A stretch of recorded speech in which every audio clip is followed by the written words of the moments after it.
More NASCAR content?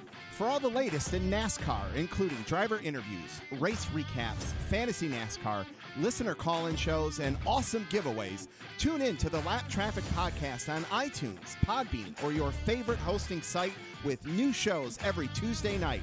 Check out Lap Traffic on the web, thelaptrafficpodcast.com, and follow on Twitter @LapTrafficPC. Don't get caught chasing the lucky dog. Tune in each and every week to the Lap Traffic Podcast. See ya!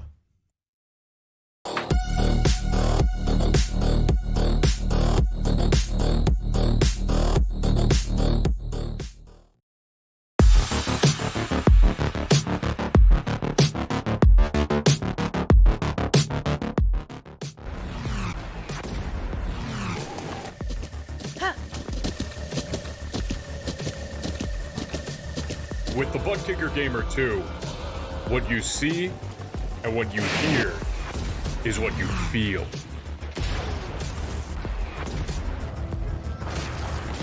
ButtKicker, the future is feeling.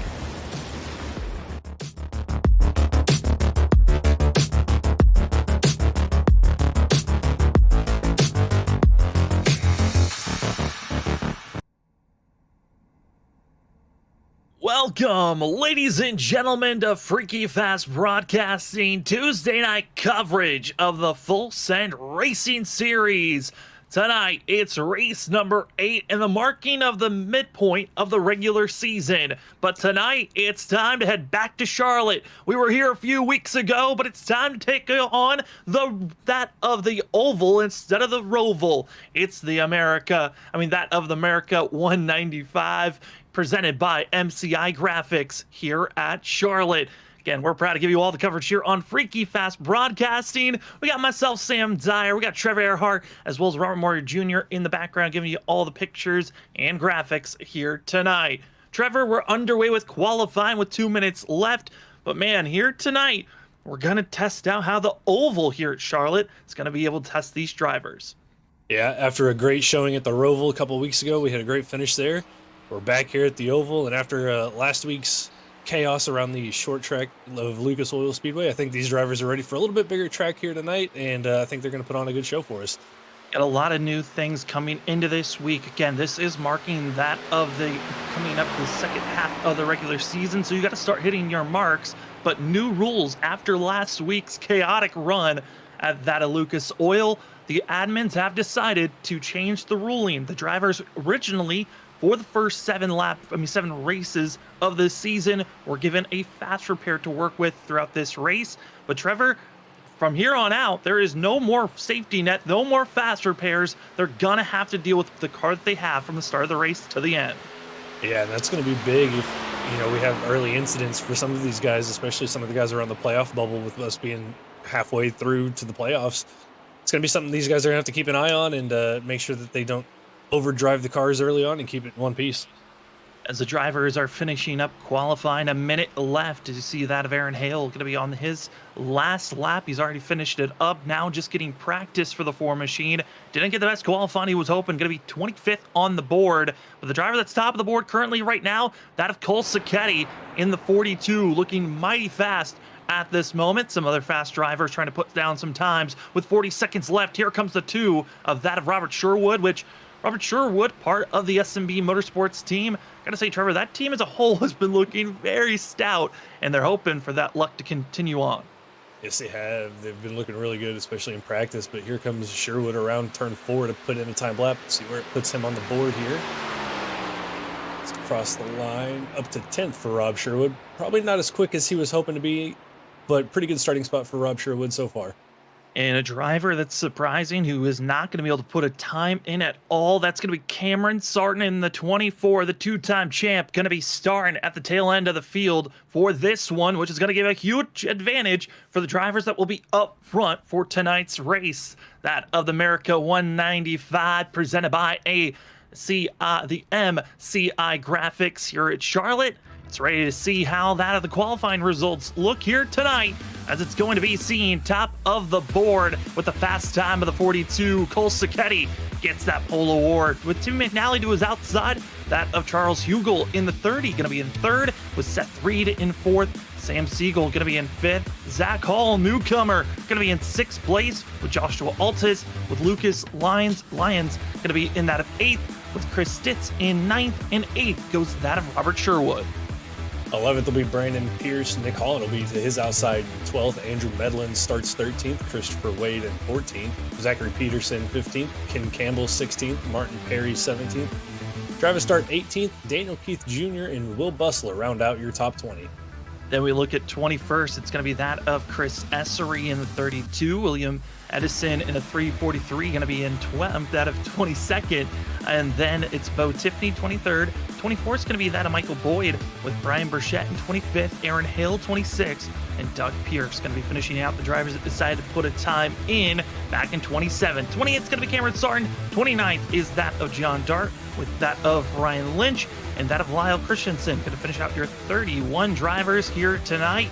Trevor, 130 laps with stage break at lap 40. We got the new no fast repairs for these drivers, but 3 sets of tires in pit road. What are you expecting here tonight?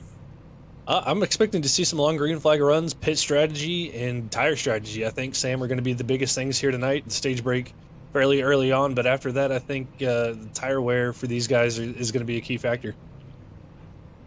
As the drivers are getting ready to roll off and start out here tonight.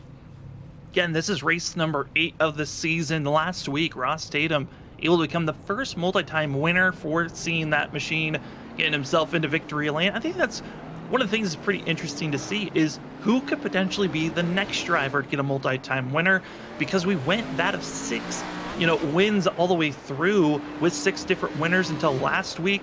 Trevor, I think that's what I'm excited to see. Could Cole Sacchetti become that driver that breaks into the 2-time winner bracket, or could it be someone else getting their first win of the season? It's going to be interesting to see how it plays out, but I think right now, looking at it, you got to put your money on the 42 machine. Cole Sacchetti was the fastest man in practice. Put that 42 car on the pole, and I think he's going to be one to watch out for here tonight.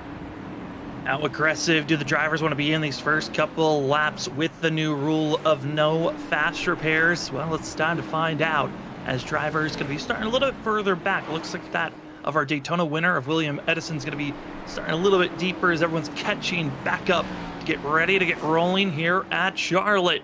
As the drivers get ready to get rolling, got to give a big thanks to the sponsors here at the Full Send Racing Series, Next Level Racing, ButtKicker, and the Lapped Traffic podcast. Thank you so much to all the sponsors that allow us to be up in the booth and give you coverage of the Full Send Racing Series. Pace car pulls off, and it's time to go racing for race number 8 of the season. The Merica 195, presented by MCI Graphics, is green as Cole Sacchetti takes off immediately, and that outside lane goes nowhere. Yeah, McNally did not get a good restart there. He's going to be side by side with Hugo there for 3rd. Right behind them, the 28 of Seth Reed, trying to figure out where he wants to put that machine here, but McNally gets a good run off the turn 2. I mean, that's one of the big factors. Where do you get the run and where do you place your vehicle? As it's going to be the 88 of Timmy McNally still running that middle lane. He's not able to clear as Siegel gets a little loose. I mean, Hugo in the 30. He'll drift up into that Seth Reed, checking up the whole entire outside line. As our front 3 feeling pretty confident, but Trevor, it's everyone else 5th on back, still stuck side by side, about that of 6 to 7 rows deep. Yeah, side by side, you just want to be careful here. We got one sideways. And there goes Seth Reed to the inside, as well as others. Reed back up into traffic. They're spinning, they're sliding, and somehow avoiding. No, they're not. They big yellow, the big wreck immediately, and drivers' nights are done already. Oh, Seth Reed almost had that save, but unfortunately comes back up into traffic. And several cars caught up in this one, Sam. I believe the hardest lick from the 23 of Daniel Keith Jr. trying his best to survive through that madness. But a lot of big wrecks there at the end as we take another look at this. Again, the first driver to spin out in front of everybody was Seth Reed, but you're going to see in front of the 23 machine is that of the 28 just getting loose, overcorrects. And Trevor, the worst nightmare you could expect, someone overcorrecting back into the traffic. Yeah, back up into the track. And I mean, you just got to make a split-second decision. And unfortunately for Keith, made that decision and just ran out of racetrack, got a little loose when he moved down, and I mean, just terrible angle to clip that inside wall like that, and shoots him back up into traffic. And 39 is involved in that. The 3 also involved, a couple of guys sneaking through. Aaron Hale doing a really good job getting through that wreck, but just unfortunate this early on. But almost what a save there from the 28 machine. Just unfortunately comes back up into traffic. Here's what happened to Seth Reed. Just gets loose out of the corner and then overcorrects back up into the field. Nowhere to go as he sees everyone else piling through. And at that point, you're expecting a lot of drivers to slow down. But I think some drivers might have been thinking that we were driving with a fast repair still in their back pocket with some of that arc braking we were seeing. But at the same time, it's so difficult to react at that type of wreck. Yeah, those types of speeds, and coming through the smoke too, not being able to see exactly where the 28 was makes it even harder. But just unfortunate 4 laps into the race, and some of these guys are already done for the day with terminal damage.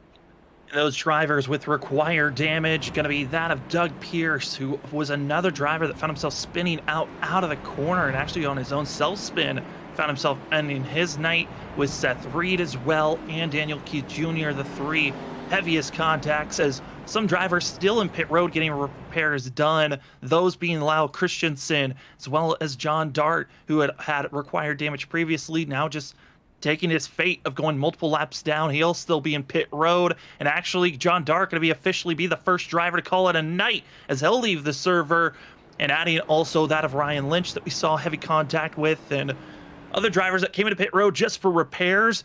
Going to be that of Martin Perry, Will Bustler, and that of Brian Burchett, already heavily damaged. And in a blink of an eye, all these drivers now have to rethink, how do we race this out? That was only going to be seeing these drivers just trying to survive out of the corner, and death assumes a lot of them as we're stacking up and getting prepared.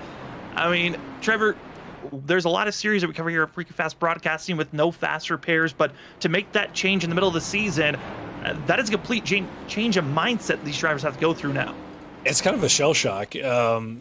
Most leagues do it, to start the new season off, but these guys deciding after last week's race to go ahead and get rid of that quick repair, and it does change your mindset. You got to be a whole lot smarter about how you race, who are you going to be aggressive with. I have to step away, guys. I'm having an earthquake right now. And things like that. And, for some of these guys, not having that fast repair is just a hard thing to get over. Yep. As the pace car is getting ready to pull off here, Cole Sacchetti will be leading the restart to his outside Tim McNally. Charles Hugel will restart 3rd, and 4th will be Sam Siegel here as the pace car gets ready to pull off, and we'll restart this on lap number 5.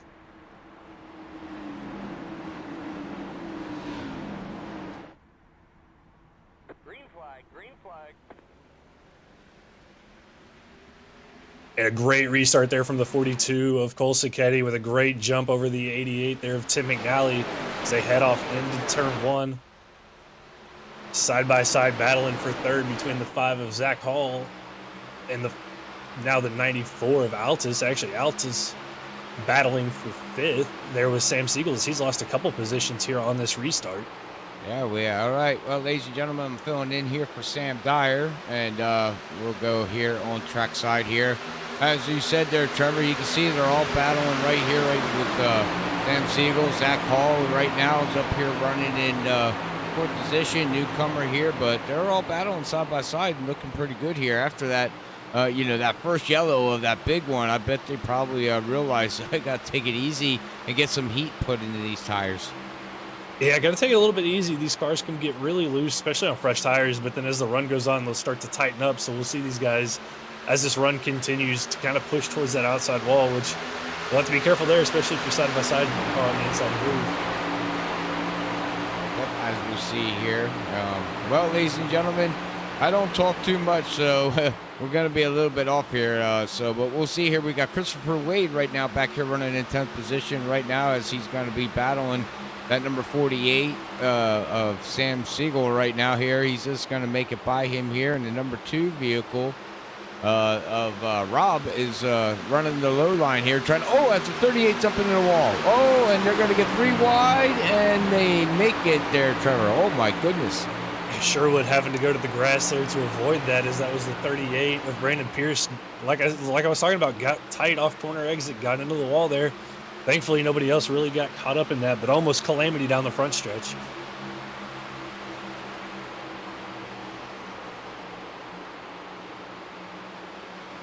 Sorry, looking at something here, ladies and gentlemen, as I'm trying to get everything set up here. Yeah, so, what do you think? I'm going to bounce some questions off of you, Trevor. What do you think is the best way to run this track? Take it easy for a little bit, let the tires warm up, and also, what do you think they're going to be dealing with, like, throughout the race here?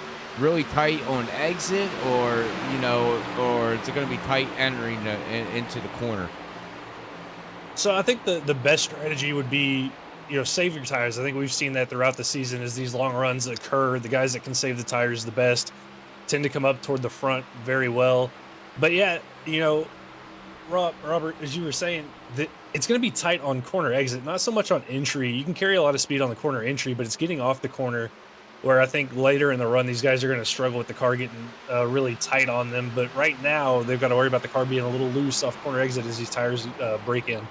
All right. Well, we see the battling back here at the number 25, and we also got the 94, which was a previous winner here.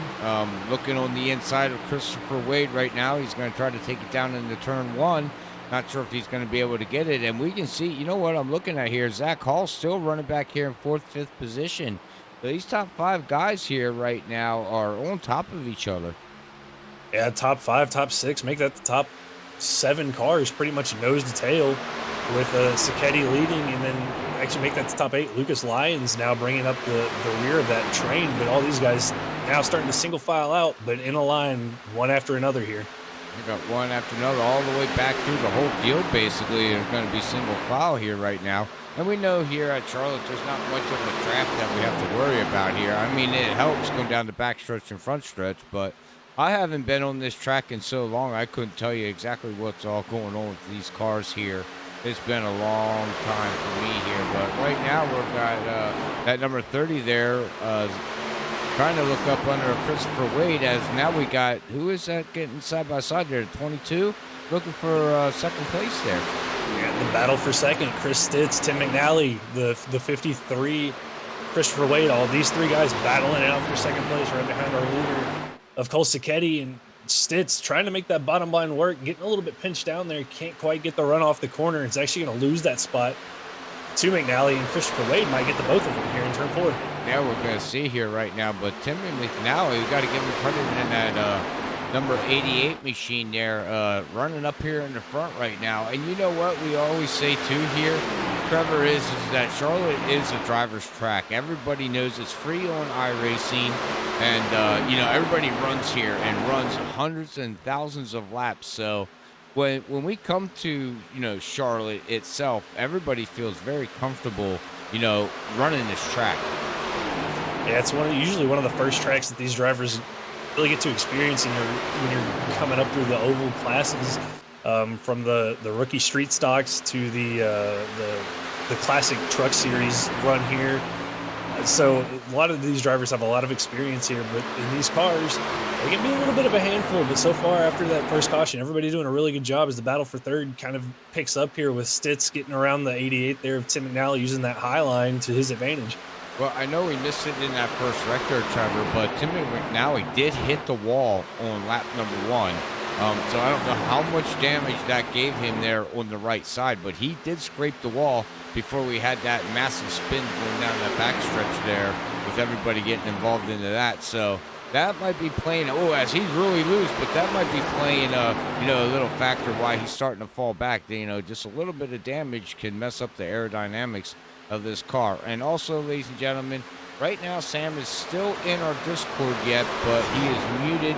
So once we find out, hopefully he's okay and nothing bad's happening with that earthquake. But if you guys hear anything on the news, please let us know in the YouTube chat so we know what's going on, because I'm kind of worried now, and I'm trying to call a race and worried about Sam.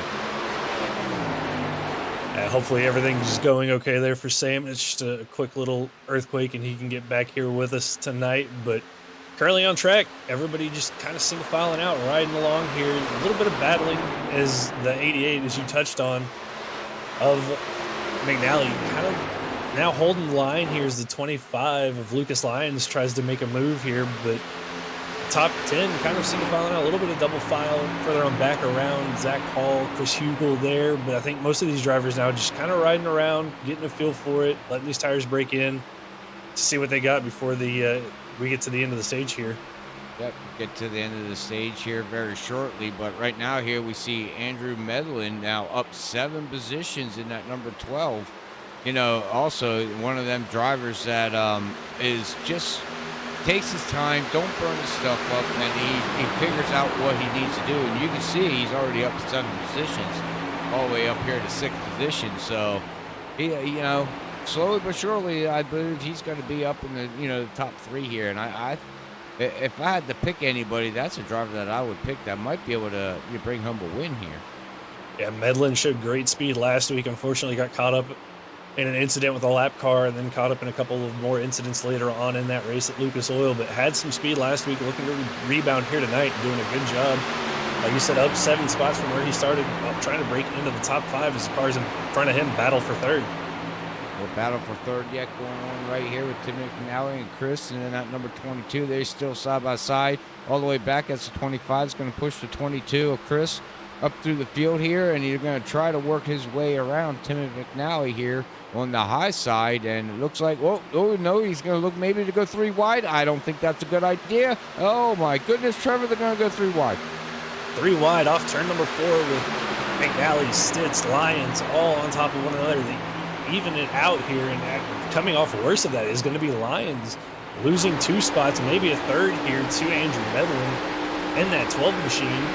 But fighting back on the outside, showing that you can get the run on the outside line, but it will burn your tires up real quick. We're going to have to wait and see if the 25 of Lucas Lyons maybe burning his stuff up a little bit, trying to make that outside line.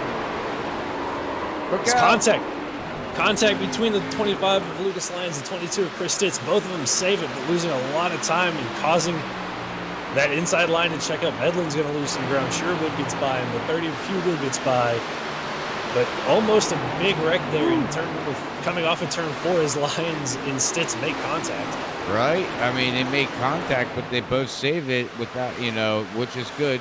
Thank God that they got that saved there. But we'll go back here now, here to the 15th position. You can see these guys are all over. We got Nick Collins back here running in 15th position. He's down 3 positions at the start of the race. But, one spinning inside line. Saves it, no caution, is out. Not quite sure who that was, but one car got way loose off of turn number 4, almost spun into the pit barrels, but able to hang on to it.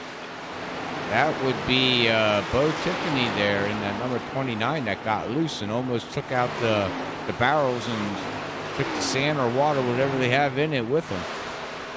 Yeah, Tiffany, great job keeping that 1 out of the pit barrels, 2 off the pit road, and not bringing out the caution. Lost a lot of time for himself, but able to keep that car in one piece and keep it going. Yeah, as you can see here now, that's twice now here, Trevor, that they had 2 vehicles, almost spin out and bring out the yellow. So good job for them 2 people, the 2 drivers to keep it going. But right now, we still got a hornet's nest going on up here. We got Ken Campbell still battling side by side with well, he's not side by side, but you can see in front of him, they're side by side, and he's still all over each other. Man, these guys ain't giving no break.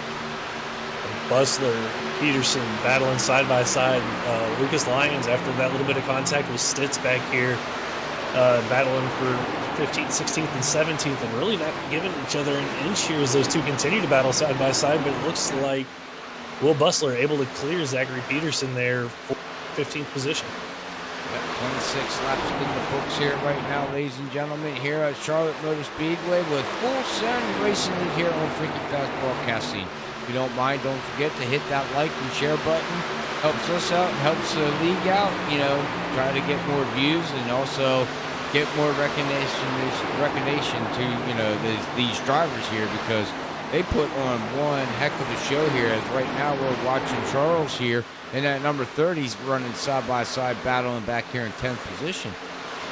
Yeah, Hugel trying to make up a little bit of time. Lost some time when Stitz and Lyons got together. Now trying to work his way around Stitz right in front of them. Medlin and Essery doing battle. Essery almost won here when we were at the Roval.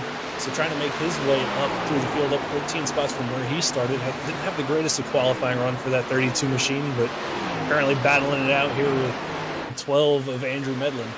Yeah, battling going down the backstretch to take it into turn number 3 and 4 here as he's looking on the inside of Chris Essery here in that number 32 machine, the FR Graphics sponsored machine of that Ford there, and he made it around them, so hey, didn't take too long though there, Trevor.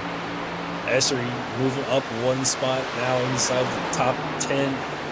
Inside top 10 up to 7th place for that 32 machine as he continues his march to the front. He's going to set his sights next on the 2 of Robert Sherwood.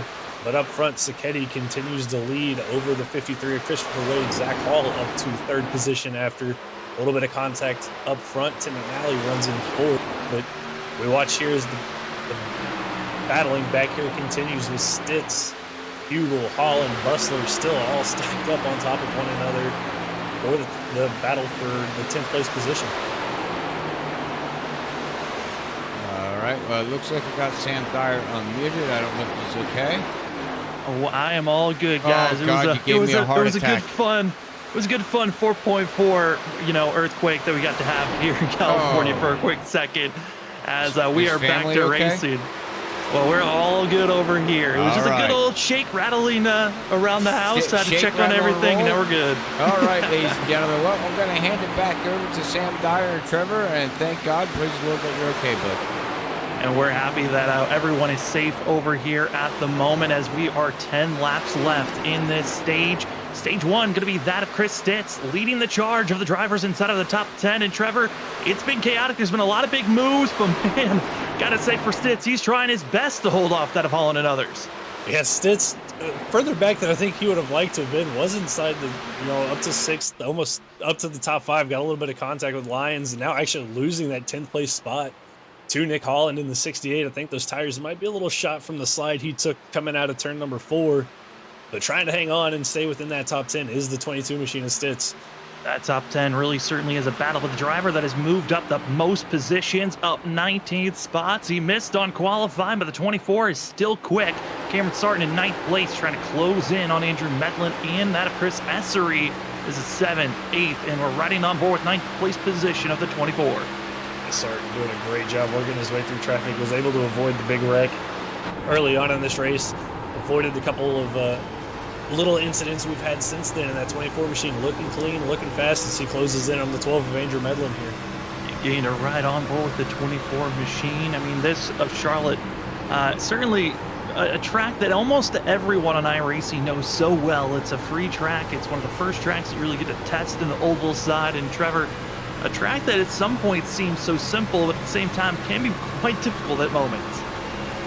It's such an easy track to go fast at, but it has such a fine boundary of a line that works. And when you overstep that boundary, this track can be very unforgiving, as we've seen a couple cars get into the outside wall coming off of turn 4 as you try to carry that speed. Same thing out of turn 2 down the backstretch. You try to carry a little bit too much speed, get into that outside wall. So it's a fun track to drive, but it can be very unforgiving at the same time. As we look deeper in the field, drivers that have had to really survive and are trying to just go on a rebound run. The 4 of Aaron Hale back in 20th position, still on the lead lap, and that's, I think, for some of the drivers who were involved with that first incident of the day, they're just happy that they are on the lead lap. They have a little bit of a sense that they are still running well for themselves. Drop further back, see that of the 38 machine of Sean Pearson. I gotta say, for a lot of these drivers, just trying to make sure that they're okay with the position they're in. And I think for a lot, because of how short this stage is, we're coming up to the end of it at the end of lap 40. Drivers are recognizing that they've just got to make it to the stage, and then that's when the mind games and the strategies truly were thrown out. Yeah, a lot of these guys further back in the pack. You mentioned the 4 of Aaron Hale, the 38, Brandon Pierce. Pierce got into the outside wall coming off of turn 4, got some damage to that car. Aaron with a little bit of damage from that first wreck. So for a lot of these guys further back in the pack, it's about to survive, get into that stage, get in the car fixed, repaired, those fresh tires and then really starting to make your move in the second half of this race and play your fuel strategy and tire strategy out. The driver just outside of our top 10, trying to make sure that he gets those bonus points. Going to be Will Bustler closing in on the 68 and diving it down low. Will Bustler might have some damage from that first incident, but it does not matter. He wants this 10th place position as they're side by side between the 36 and the 68 as they go down into turn number 3. Bustler, Holland goes all the way up almost to the wall here in 3 and 4. Loses a little bit of ground, but see if he can get the run off. But Bustler able to clear Holland there and clear him well, but Holland's going to try to come back at him on the outside here.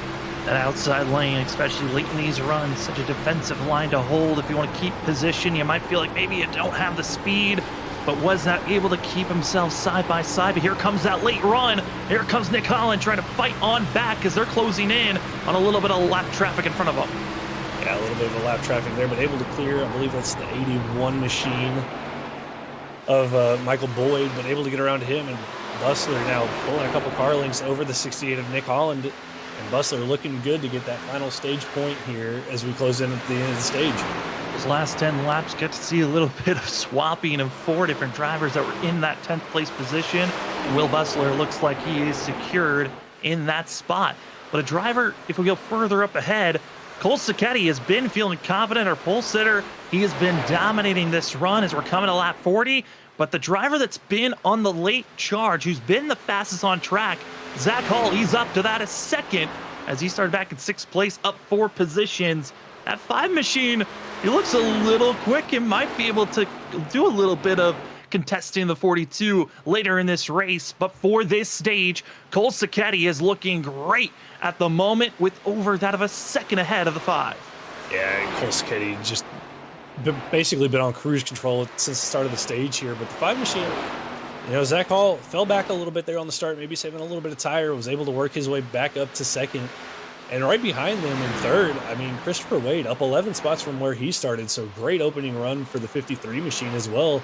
Those 3 cars might have something, or those 2, Zach Hall and Christopher Wade, might have something for Cole Sacchetti here later in this race.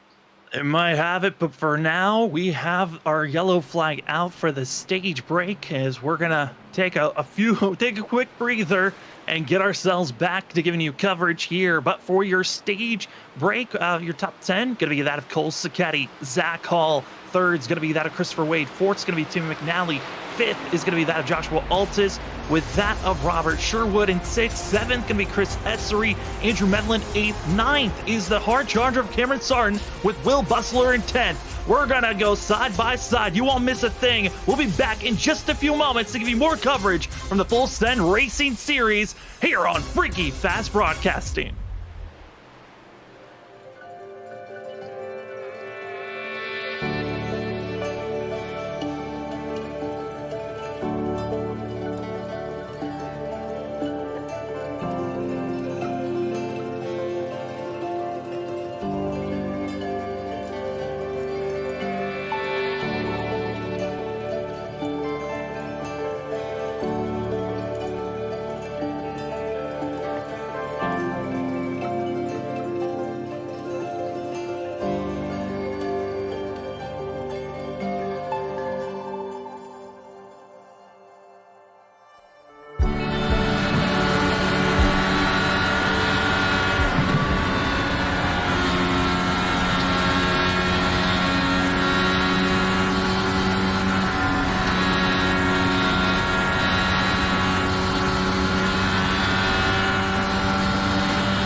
Welcome back, ladies and gentlemen, to Freaky Fast Broadcasting as we're giving you coverage of the Full Send Racing Series. And right now, after our stage break is done, Cole Sacchetti, the pole sitter, won and dominated, but now under pressure. Here comes the newcomer, Zach Hall. He was in the booth last week. Well, now he's on track, and he's trying to go for victory lane as he's trying to make the pass for the lead. As for tonight here on Freaky Fast Broadcasting, you got myself, Sam Dyer, just survived an earthquake, and we also have Trevor Earhart. Thank you for helping out Robert Moyer, who did a little bit of double duty for a hot second. Trevor, the pass is on. Here comes Zach Hall. Zach Hall not wasting any time trying to get to the front here. He's held back a little bit at the start of the race, but now flexing the muscle of that 5 machine to the inside of our pole sitter, the 42 of Cole Sacchetti. And behind them, Sherwood battling it out with Tim McNally for second. This is the top 4 side by side. They're going to be side by side, but the two is going to potentially think about going 3 wide. As it coming at turn number 4, here comes that of Sherwood trying to find the momentum, but he's going to be stalling out, following behind that of Cole Sacchetti, with a lap led by the 5. Zach Hall gets his mark, and now will be clear. Now, we saw him be fast at the end of the stage, Trevor, but the question now is he was being very passive, saving those tires. Now he's being aggressive, which is showing to me he learned something on those tires under that stage break, that he wants to get a little bit more aggressive. Yeah, I'm going to learn a little something on how these cars handle and what to expect from the tires. Is now he's cleared the 42, and along with that, Sherwood using that outside line to his advantage also clears Cole Sacchetti as he falls back to 3rd and now comes under pressure from the 94 of Joshua Altus. You're seeing a lot of patriotic schemes out on these cars as this week, still it's the anniversary of seeing that of 9/11, and now the drivers racing here at Charlotte for the Merica 195. It's going to be seeing that of Cole Sacchetti rocking a little bit of red, white, and blue, but the driver that's all dripped into that of seeing the flag, that 94 of Joshua Altus, he's coming with a head of steam now up to 4th, and Christopher Wade kind of surprised dropping back. I think that 53, thinking about the long run at this current moment. Yeah, Wade probably thinking about the long run, not wanting to push too hard. As I say that, looks to the outside of the 94 of Altus here. Not quite alongside of him, but probably going to have that run down the backstretch as Altus looks to the inside of the 42 of Sacchetti. As Sacchetti just tries to find some ground here, looking to the inside of Sherwood, but not able to make that move. But here comes the 53 of Wade. Now watch out. Here comes a little bit of a slip up from the 94, which is going to be giving opportunity for potentially that of Andrew Medlin, and really it hurt Tim McNally the most. He had to back off, didn't feel secure about trying to make the pass, as we're all clogged up with one another side by side for second. Cole Sacchetti wants that second place spot back, and Robert Sherwood got to hold that spot for a quick second, and now in the defensive line, the two really trying to hold on for second place, and will do so onto the backstretch. Yeah, getting a really good run off the corner. Wade almost ran over the back of Sacchetti there. Sacchetti had to lift into turn 3. Wade got a really good run on the top side, almost made contact. Losing a little bit of ground now, and Altus is going to go to his inside. And right behind them, watching all this unfold, is Andrew Medlin and Nick Holland, who's moved up a couple spots after this restart. Go on to our driver cam and get to see that of Andrew Medlin. The focus is on in the 12, recognizing this is his opportunity to stay with this lead pack and try to keep up with everyone else. We got to see a lot of shaking up as, oh boy, that 94 got real low, touching the apron for a quick second. Now Cole Sacchetti going to be under fire, but this 12 showing on the hood cam how difficult it is to really predict what the drivers in front of you are going to do. Yeah, and for Medlin, it's all about trying to recover. Had a dominant car last week once he got to the lead at Lucas Oil. And then unfortunately for him, just one incident snowballed into a bad night for him as he tries to recover here. Looking to the outside now with Christopher Wade as he got a really good exit off of turn number 2. Not quite able to get beside the 53 as Altus now clears the 42 of Sacchetti. Sacchetti continues to fall back early on in this run. Cole Sacchetti, I think he's getting a little bit of a taste of what that dirty air is like. I mean, he led, pulled away, and never really thought about looking back on that stage 1. Got the bonus points, and now under fire as Christopher Wade touches the blue line. And Trevor, the apron, not your friend here at Charlotte, but man, are they flirting with that blue line every single lap, it seems like. Yeah, the fastest line around this track, around the bottom, but you got to be really careful. You hit that apron, it will really upset these cars and send you sideways. We've seen it a couple of times now with some of these guys. Altus, Wade, both getting on the apron, doing a really good job of hanging on to it. But yeah, the apron's not something you want to hit, especially in the corners. As tonight's race, getting to see everyone out on track. We started out with 31 drivers. We've lost 3 of them so far, calling it a night. We had an early yellow, And now we're seeing everybody trying to keep it up close as fast as you can be. And right now, got to give credit to our top 10. They're all still within 2.5 seconds of one another. But right at this moment, it's this gaggle of cars trying to crack the top 3 that just can't get away from one another. Yeah, battling hard up here for thirds. Siketti able to clear Altus there, and Wade able to get around the 30 or the 94 as well. But these drivers keep switching spots every lap, but wearing their tires out, Sam, with how hard they're racing, something that they might want to think about here as this run progresses.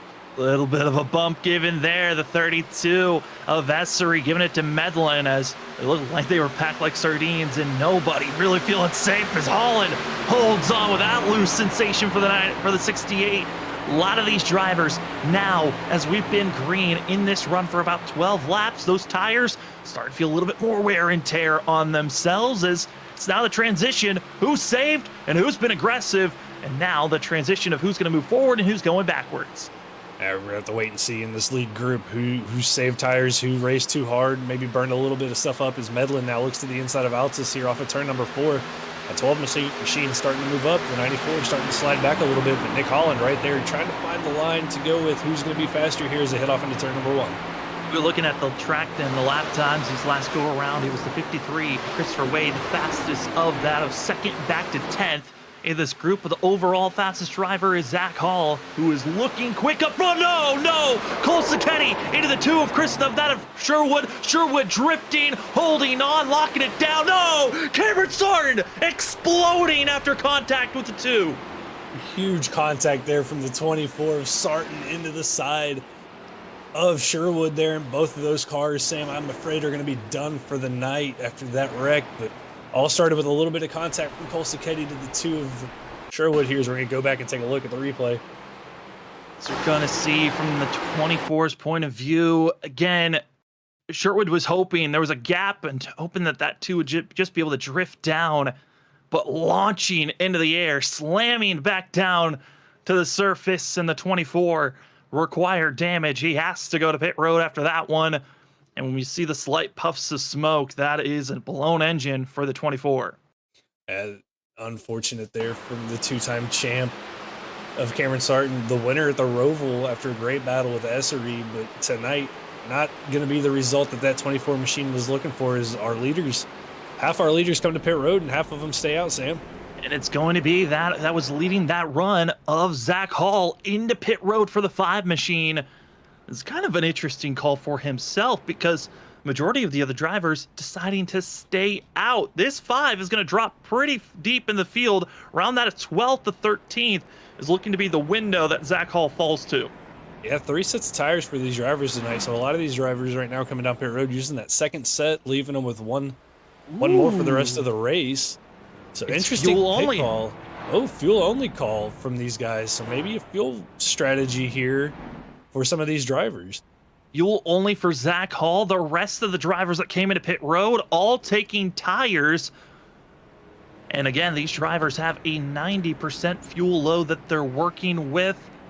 And with that type of a thought, Zach Hall most likely trying to stretch the fuel out as long as possible, especially with the fact that he's going to have about 20 lap advantage on fuel just by coming in than the drivers in front of him. And he's only going to fall back to that of 11th place. But Trevor, the fact that he didn't take tires, kind of scratching my head on that one, but who knows for some of these drivers trying some risky moves here as we're closing in on halfway. Yeah, the pit strategy coming into play here early on after that caution. And interesting pit call. Zach taking fuel only, Altus, Hall, and McNally taking tires behind him. So we're going to have to wait and see how that plays out. I feel like Zach's going to be a sitting duck for those guys behind him on fresh tires, and the front our leaders who didn't take tires, kind of going to be in the same boat. And now it's the question, how secure do you feel? As more drivers going to be calling it a night. That of Robert Sherwood, after being T-boned by Cameron Sarton, he'll be parking it and is done for the 2. Sarton still going to be trying to go for repairs, and for the 24, makes sense. Try to get as much points as possible, as he's trying to still fight for the best points and the championship, regular season championship that's here in just that is 7 weeks after tonight.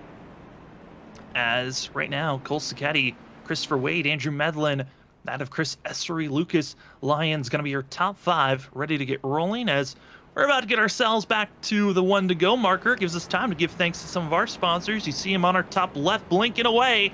That is the iRacing iFlag. As big thanks to iRacing iFlag. If you want to get yourself indicators on what the flag state is on track, green, yellow, if you got a black flag, well, go get yourself an iFlag virtual flag system. That gives you clear indications on what the track state is, and if you get yourself multiple ones, they can give you visual spotter information on who's on your left, who's on your right, and when you're clear, as well as a digital pit board. You can get all these great items from the iRacingIFlag.com. Go use our promo code FreakyFast2022 to go get yourself a discount code today.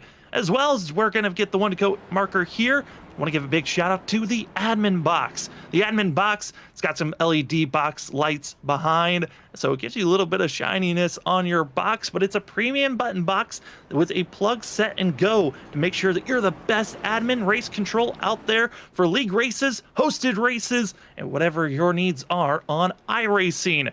Go purchase your admin box today and use our promo code FFB-BOXX. That's FFB-box with 2 X's at the end. Thank you to the admin box as well as iRacing iFlag for being our main sponsors here at Freaky Fast Broadcasting. We'll touch on more sponsors later on as we are getting the 1 to go marker here. Trevor, we're now starting to see those strategies. You've got our top 10 on old tires, 20 lap old tires, compared to those that just came into pit road. It's time to see, can those top 10 survive, or could we see another wreck blossom here tonight? Who knows what's going to happen here? We're going to find out as soon as this restart starts. But like you said, top 10 old tires, the back half of the field new tires, and you get the lone man on fuel strategy and Zach Hall in the middle of all of it. So we're going to have to wait and see how this plays out. But these guys got to be a little bit patient in these corners as they try to pass each other, not try to run each other over, and bring out another caution. Is no fast repairs again here tonight. So any damage that you get from here on out is going to stick. We've seen fuel strategies get you into victory lane. We've seen fuel strategy get drivers a victory lane. Well, it's time to see what's going to get you to the halfway marker as Cole Sacchetti, Christopher Wade into the restart zone. Merica 195 presented by MCI Graphics is back underway with Green Flag Racing. Bump drafting happening to that outside lane as that of Cole Sacchetti is gone, and I think at this moment, Trevor, that is the only goal for the 42 is as big of a lead as possible. Yeah, back in that clean air, the 42 machine probably happy about that as the battle for second heats up between Wade and Medlin. Those two battled going into turn 3 and 4 after Essery gave Wade a good shot on the restart. Wasn't able to get that 53 going, but as I say that, using that outside line, gets a really good run there and actually closes in on our leader, the 42 of Sarton, or Sacchetti. As we look back here, this is the battling for 10th place. These are all the drivers with fresh rubber trying to figure out how to get by the 5 machine of Zachary Hall. But the only driver that's able to get clear of the 5 is the 94 of Joshua Altis, who's already up to that of 9th. Now you could say up to 8th is that of the 94. That 94 using that outside line was able to clear the 5. The 4 of Aaron Hale, the 29 of Bo Tiffany, and now just setting sail around the outside line, goes around our Daytona winner William Edison there. And the 343 and sets the sights now on Will Bustle. That 94 car is moving. And with my eyes, the way that we've seen this 94 of Joshua Altis, the way that he found himself into victory lane back at Auto Club, it was based off of fuel strategy. And with him being so aggressive with these tires, I would say he's probably feeling like they cannot make it to the end, even if they try a major fuel-saving run. So his goal, get a big enough lead to try to hold off the other drivers that are going to be getting fresh tires later on as Altis, with the contact in the wall by Lyons, cracks the top 5.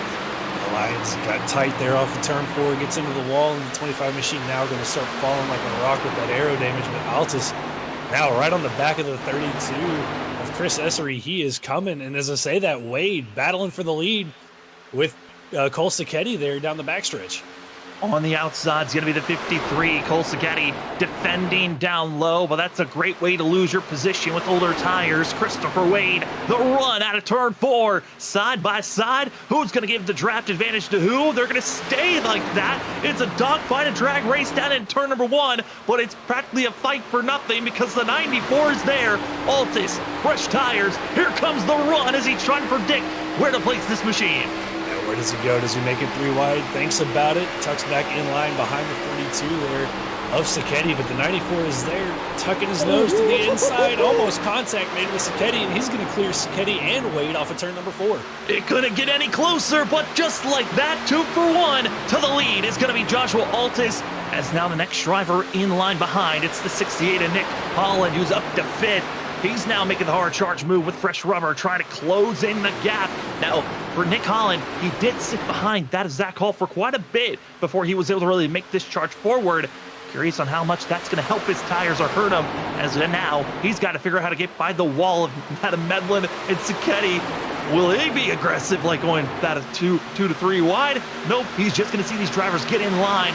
Here we go. It's the slow surge by the 68. Yeah, Holland taking it a little bit easier getting through traffic than Altis did, but Altis did a great job getting through everybody in that 94 machine. But Holland now clears the 12 of Medlin, right on the back bumper of the 42 of our pole sitter Sacchetti, and gonna look to the inside here in turn 3. And that 68 machine is coming, and you know what? Altis not really pulling away from the 53 of Wade as quickly as I thought he would here as after he got to the lead, but Holland with a great run now is gonna take over second position. But the big thing for that of Joshua Altis, he did not really be patient at all. It was right when the green flag came out. It was high, low, wherever he could place that machine. He was going to take every position possible, and it could have been putting a little bit of wear and tear. That last lap, even with Nick Holland making passes, was 2/10 faster than that of Altis. Altis looks like he's in molasses with the way that he's being caught by Nick Holland. Now Holland is flying right now in that 68 machine. He's already there to the back bumper of Altis, looking to his inside, battle for the lead down the front stretch. It's Nick Holland in the 68, goes to the inside of the 94 machine, off into turn number 1, and clears it. Nick Holland, this car, this track, we've seen it in other leagues. He's found himself in a victory lane, and Charlotte might be the key once again. We are past halfway, and Nick Holland is in the lead. But the question now looms, have Altis as well as that of Holland, have they burnt up too much fuel? Because now the question looms of, can they make it from here, or will they have to make another pit stop?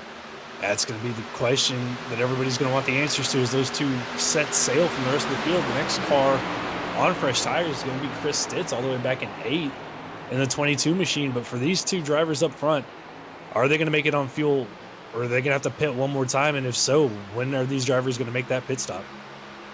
And as we're watching the 22 of Chris Stitz, he's the next driver in line, trying to make the pressure going forward, but he's going to have a gaggle of cars still mired in front of him. Will he force it 3 wide on the outside? Here comes the 22. Great launch for himself. But as we're watching that of Stitz, he's going to have Zachary Peterson on the same tire window. As will they follow each other and just pick a lane and just take off, as it looks like the 22 really wants to make this outside line work, which kind of the opposite of what we've seen, and a little bit too close as Will Bustler finally gets in line.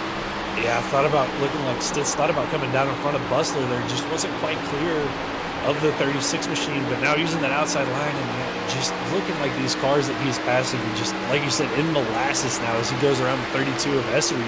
Right in front of him, Christopher Wade, those new tires really working. There's almost contact made there between Stitz and Essery going off into turn number 1. Talking about closing rates and the fact that you can carry so much more speed with fresh tires in the center of the corner, well, you see there, the lack of awareness can be the cause of drivers running into one another when some drivers with old tires try to really arc their way. They have to go so high and then come down low. Could cause some contact on the entry of the corners. Well, on the exit, Cole Sacchetti. Now, on this last restart, he might have been leading this race. He's about to fall back to 4th and maybe even more, as the 22 now makes the decision. Runs the middle lane. Interesting call, but there goes Chris Stitz on the outside, making the pass for 3rd. Yeah, Stitz using that grip that he's got on those fresh tires to his advantage, clears the 42 right behind him. Peterson in the 96 machine doing the same thing, getting around the 53 Christopher Wade, brings the 32 of Chris Essery with him. But now Peterson trying to close in on our pole sitter, Cole Sacchetti, to put him further back in the field. Then the next driver on the conveyor belt going to be the 33 you see here on screen, that of Brian Burchett, who's going to have to pick and choose how to get by our Daytona winner of that of William Edison, and Edison's gonna squeeze, put the pinch on the 33. Here comes Timmy McNally. Let's go 3 wide on who's gonna be in the top 10, the 88. Fresh tires, they're gonna stay 3 wide for a hot second. Let's try it again. On the exit is Edison into the wall, as it's gonna be that of Burchett with the better run out of 4. Ooh, Trevor, they are not giving up, and this is kind of wild for me to be seen, but at the same time, they have to get through this field in traffic as fast as possible because they're losing touch to our top 3. Yeah, losing a little bit of time to our leaders as they try to work through the field on these fresh tires. McNally and the 33 there of Bruchette trying to get around now the 36 of Bustler here down the backstretch. And both go to the outside here, and right in front of them, Andrew Medlin, but almost a little bit of contact when they were 3 wide. They got through it, though, and those two now setting sail around the outside line, getting around these cars on these old tires. It's so awkward when you're in that spot that Will Bustler's in. He's trying to make the pass on Andrew Medlin, but then he's got Timmy McNally that forces it 2 wide, and almost, if Bustler went for the pass, it would have been 3 wide, as McNally now on the charge, just following in the tire tracks of the 33 of Burchett, which if I'm a driver out there, I prefer following another driver. They're using up their tires, trying to make an opening that I can just cruise and follow behind, which that's what it seems like the 88 is willing to do at this moment, is let the 33 do all the hard work, and he'll take all the reward. Yeah, it looks like that's what exactly what McNally wants to do here. Just follow the 33 machine, let him burn up the tires and get around him after they clear all these cars that have stayed out on this run here. But for McNally, just getting back up into the top 5 here after running up there pretty much on the whole first stage in that 88 machine. So trying to get back up here on these fresh tires as these two continue to carve their way through these guys on old tires.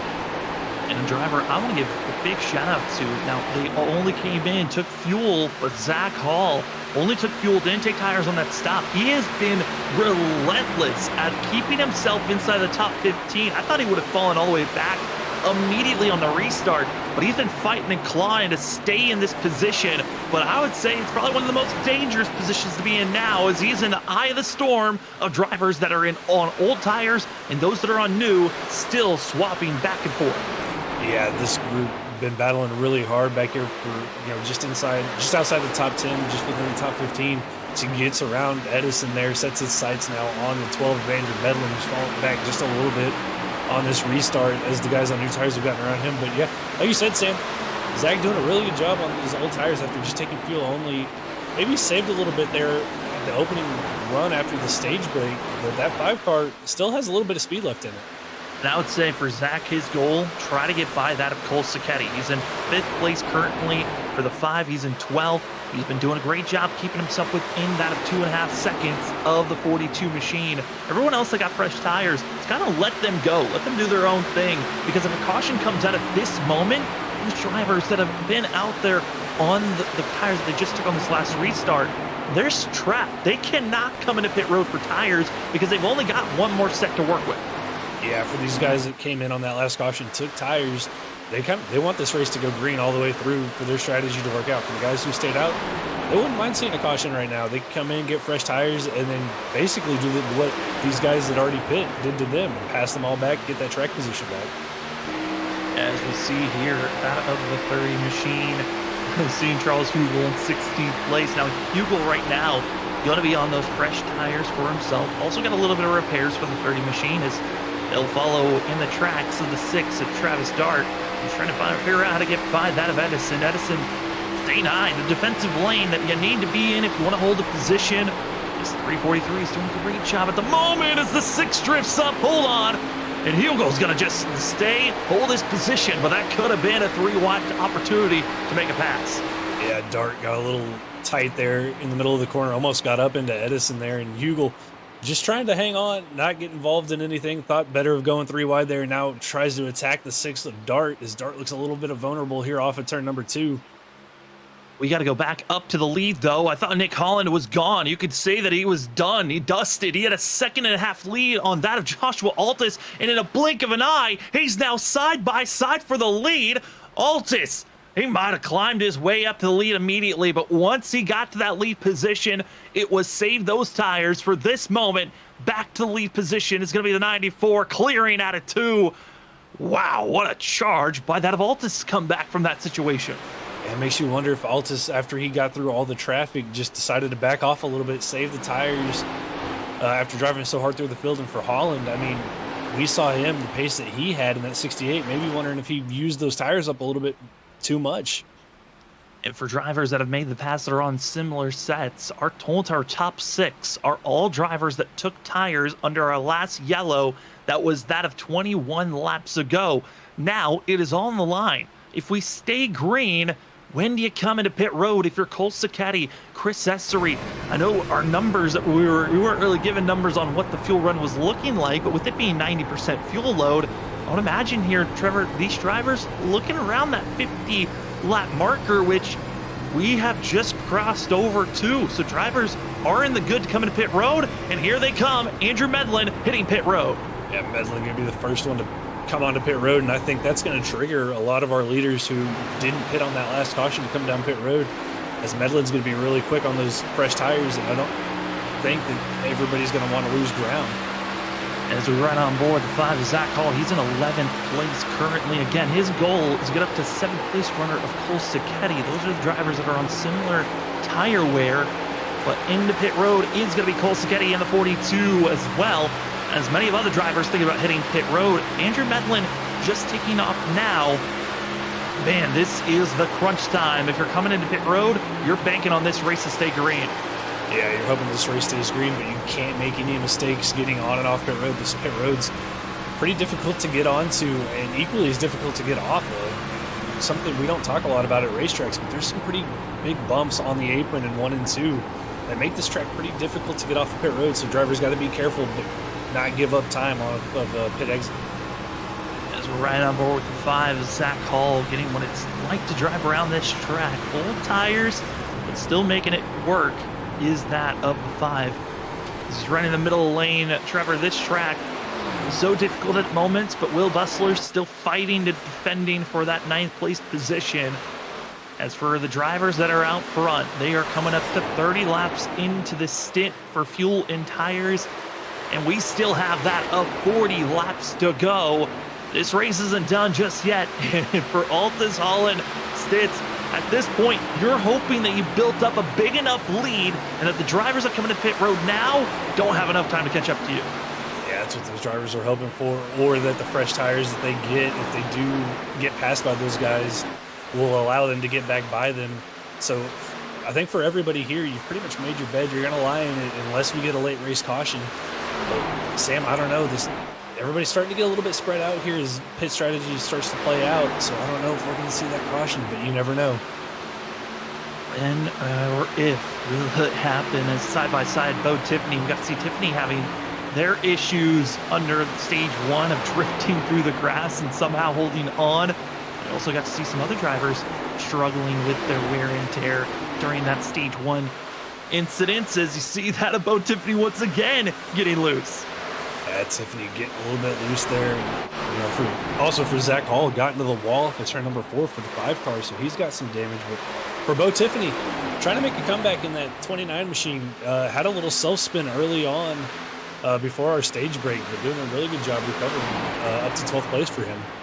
Yeah, he's done a fantastic job so far, but interesting move. Zachary Peterson, part of the drivers that took a set of tires underneath that last caution into pit road. He's taking tires fuel. Zach Hall into pit road after his contact into the wall. It's go time. The pit cycle is on for those drivers that have been too aggressive on their tires. Timmy McNally now into pit road. Interesting call. I wouldn't think that McNally and Peterson would come down pit road this early on, with their new tires that they took, but I guess feeling that the tire wear was a little bit too much, didn't want to lose a lot of track position or time to the guys that have already pit. So here they are coming off pit road.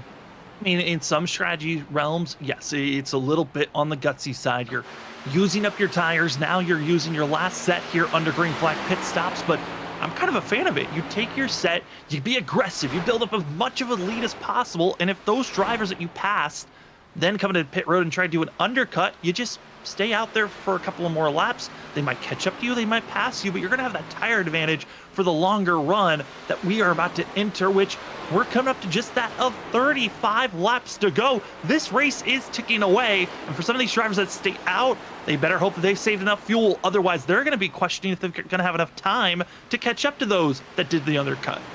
Yeah, it's going to be really interesting to see how all this strategy plays out as this race continues and more drivers continue to pit. 29 of Bo Tiffany, Bustler, Wade all come to pit road this time by, but our leaders still staying out. Altus, Hall, and Bruchette all still decided to stay out, along with Essery, who hasn't pit since the stage break, and the 32 machine also still out on track. Yeah, we got our top about that of 12 drivers still needing to pit. That's going to be Joshua Altus, Nick Holland, Burchett, as well as fifth place runner Brandon Pierce and that of Travis Dart, all in a good spot where they can stay out there. As into pit roads, Nick Holland, he dips in immediately, saying he's going to come into pit road. Following suit with him is going to be Chris Essery, as well as William Edison. So drivers are building up the lead. They feel like it's good enough as they're taking off. There, you got to see the difference of tires. 30 lap older tires compared to newer ones. And Cole Sacchetti is on the charge. Yeah, Sacchetti trying to make up as much time as he can here while he's still got grip in those fresh tires in that 42 machine. He's shown a lot of speed, but after he got kind of stuck back there in traffic, after the guys on fresh tires got around him, lost a little bit of time, but trying to make all that up here on these tires. And for these last couple of drivers that are in a prime situation, if they come into pit road, it's a clean stop, clean entry, exit, and you don't get caught speeding, you're in a great spot to try to win this race or at least get a great finish at the end of the day. But Trevor, the hardest thing that a lot of drivers are practicing, even during qualifying, entering pit road, cannot make a mistake there. No, you can't, and it's such a tough pit road to get to. Like we talked about, you're going from about 154 miles an hour down to 50 at kind of a weird angle, so getting the car slowed up, especially if you've moved around your brake bias, can be really tricky and almost cause some drivers to spin out if you're not careful, trying to get that car slowed down.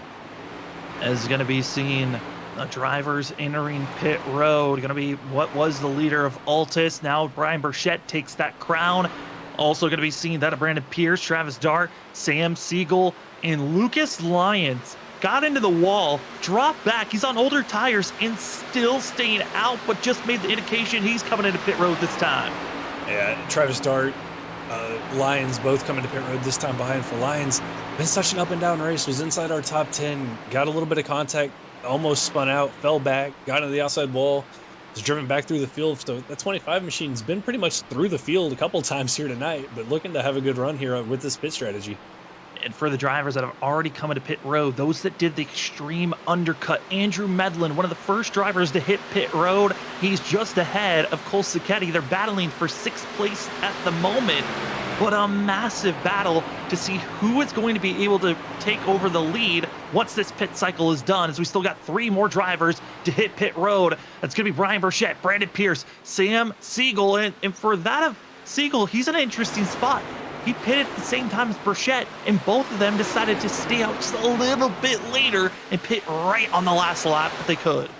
Yeah, it's going to be interesting to see if their strategy works out for them. And, if they continue to stay out, how much time they're going to lose as Burchett comes down pit road this time by in the 33 machine. So we'll have to see where he filters out at and if he can make up the ground here, along with Sam Siegel. So both those drivers decided to pit, and Brandon Pierce continues to stay out. Oh, it's going to be the 6. Oh, into the wall and falling down. That's Travis Dart, not bringing out the yellow, but absolutely slamming the side into the water barrels on the interior pit road. Those simple mistakes for a driver that was coming to be a lap down. You hate to see that incident for himself, but luckily didn't miss pit road. I think Dart actually just came off the pit road a couple laps ago, so fresh tires for the 6 machine. And some drivers, you kind of forget what fresh tires feel like after you've been running on the same set for about 50 laps. And for the 6, a little loose off of turn number 4, slides it down into the barrels. But I think everybody breathed a sigh of relief when the caution didn't come out there. Absolutely is. The one driver that would have been okay with that happening is the driver leading at the moment. That's Brandon Pierce. Been out there for 47 laps. He's got himself a 22-second lead gap to work with on Andrew Medlin, but the laps continue to tick away. It is 27 laps to go. Now, that's a lot of time. You got to hold off between yourself and the 12. It just seems like an improbable situation. But Brandon Pierce is going to have to save a lot more fuel if he wants to make it to the end of this thing. Yeah, and Pierce doesn't look like he's got any intentions of pitting quite yet. And right behind him, the battle for second's heating up. Sacchetti is right there with Andrew Medlin, actually looking to his inside here as this battle for second heats up going into turn number 1. This should be the proverbial lead position if it goes through and we keep ourselves green as they're waiting for Pierce to go into pit road. This is the battle which could be the mark of who's going to win this race, but there still is Chris Stitz on fresh tires closing in on this battle. He's just a second and a half back. Yeah, Stitz on about 9-lap fresher tires than Medlin and Sacchetti, closing in on these two as they battle, but Sacchetti able to clear the 12 of Medlin, but they can't look too far behind him because here comes Stitz on those fresher tires, and right behind him, Tim McNally in the 88 with that alternate strategy of staying out a little bit later than these top two, closing the gap in. But then you look back, that of just 3.5 seconds, almost 4 seconds back, Joshua Altus in 6th place. He is on the freshest tires of those that are up front as Brandon Pierce hits pit road.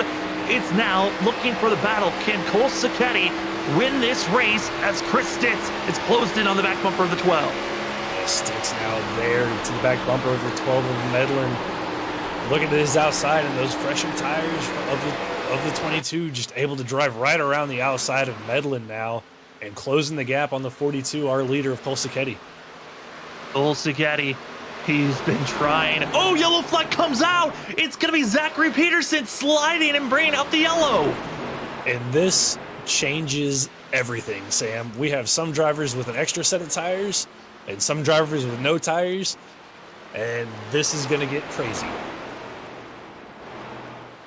Oh man, contact between the 32 of Chris Essery, it looked like, and Zachary Peterson, as both of them went 45 degrees sideways. We don't have the replay for ourselves at this current moment.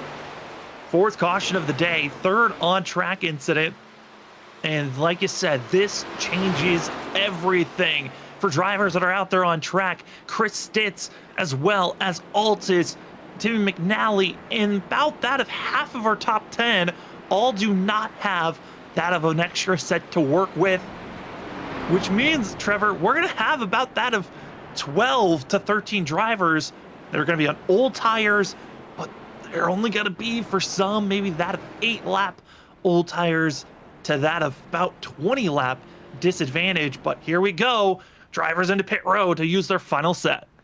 Yeah, Sacchetti, Medlin, Zach Hall, who, didn't use that set. He just came in and took fuel only, so the 5 still has an extra set compared to the guys that stayed out. Wade, Essery, Bustler, and then Peterson, like you said, after getting caught up with a little bit of contact with Essery, all these guys are going to be on fresh tires. But Sam, they've got to get through 12 cars on old tires, and it's going to be hairy, especially we've seen the rate of speed that these drivers on fresh tires close in on older tires. This is going to get wild.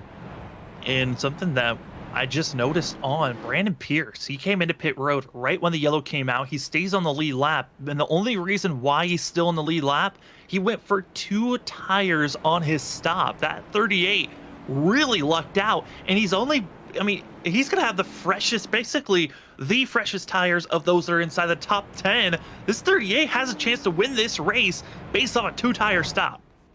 Well, this is going to get really fun here on this restart with the 38 being on 2 tires and everybody else behind him. I believe 13th on back on 4.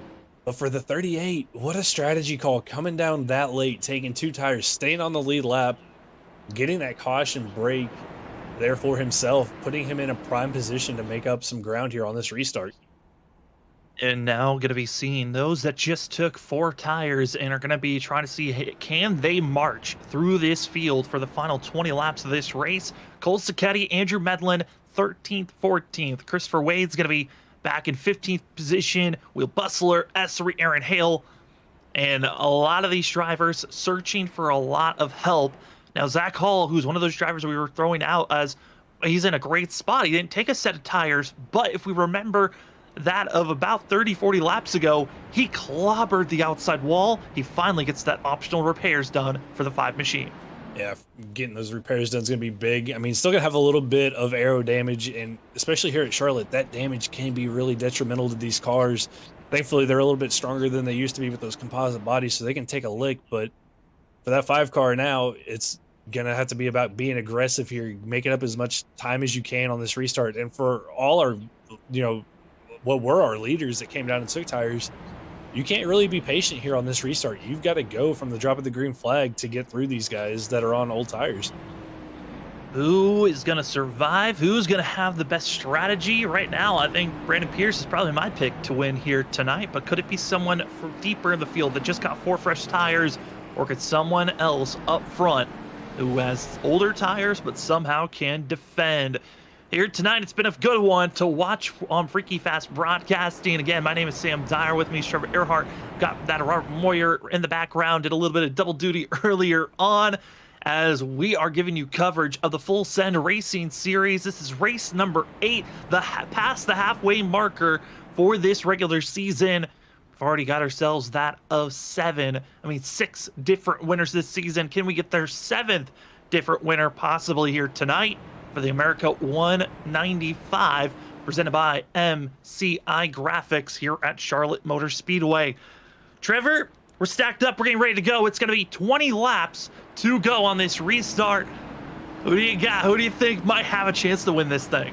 You know, I'm kind of with you. I think Brandon Pierce, those 2 tires might work out for him, but I think the 4 tires, Sam, I think are going to be the right call, and you can't look anywhere else but the 42 of Cole Sacchetti, the man who's kind of dominated this race off and on once he's gotten in that clean air. So on the freshest tires, it's all about getting through that traffic, but up front, Chris Stitz showed a lot of speed. That 22 machine might be hard to get by if he gets a good restart here and gets out to a good lead.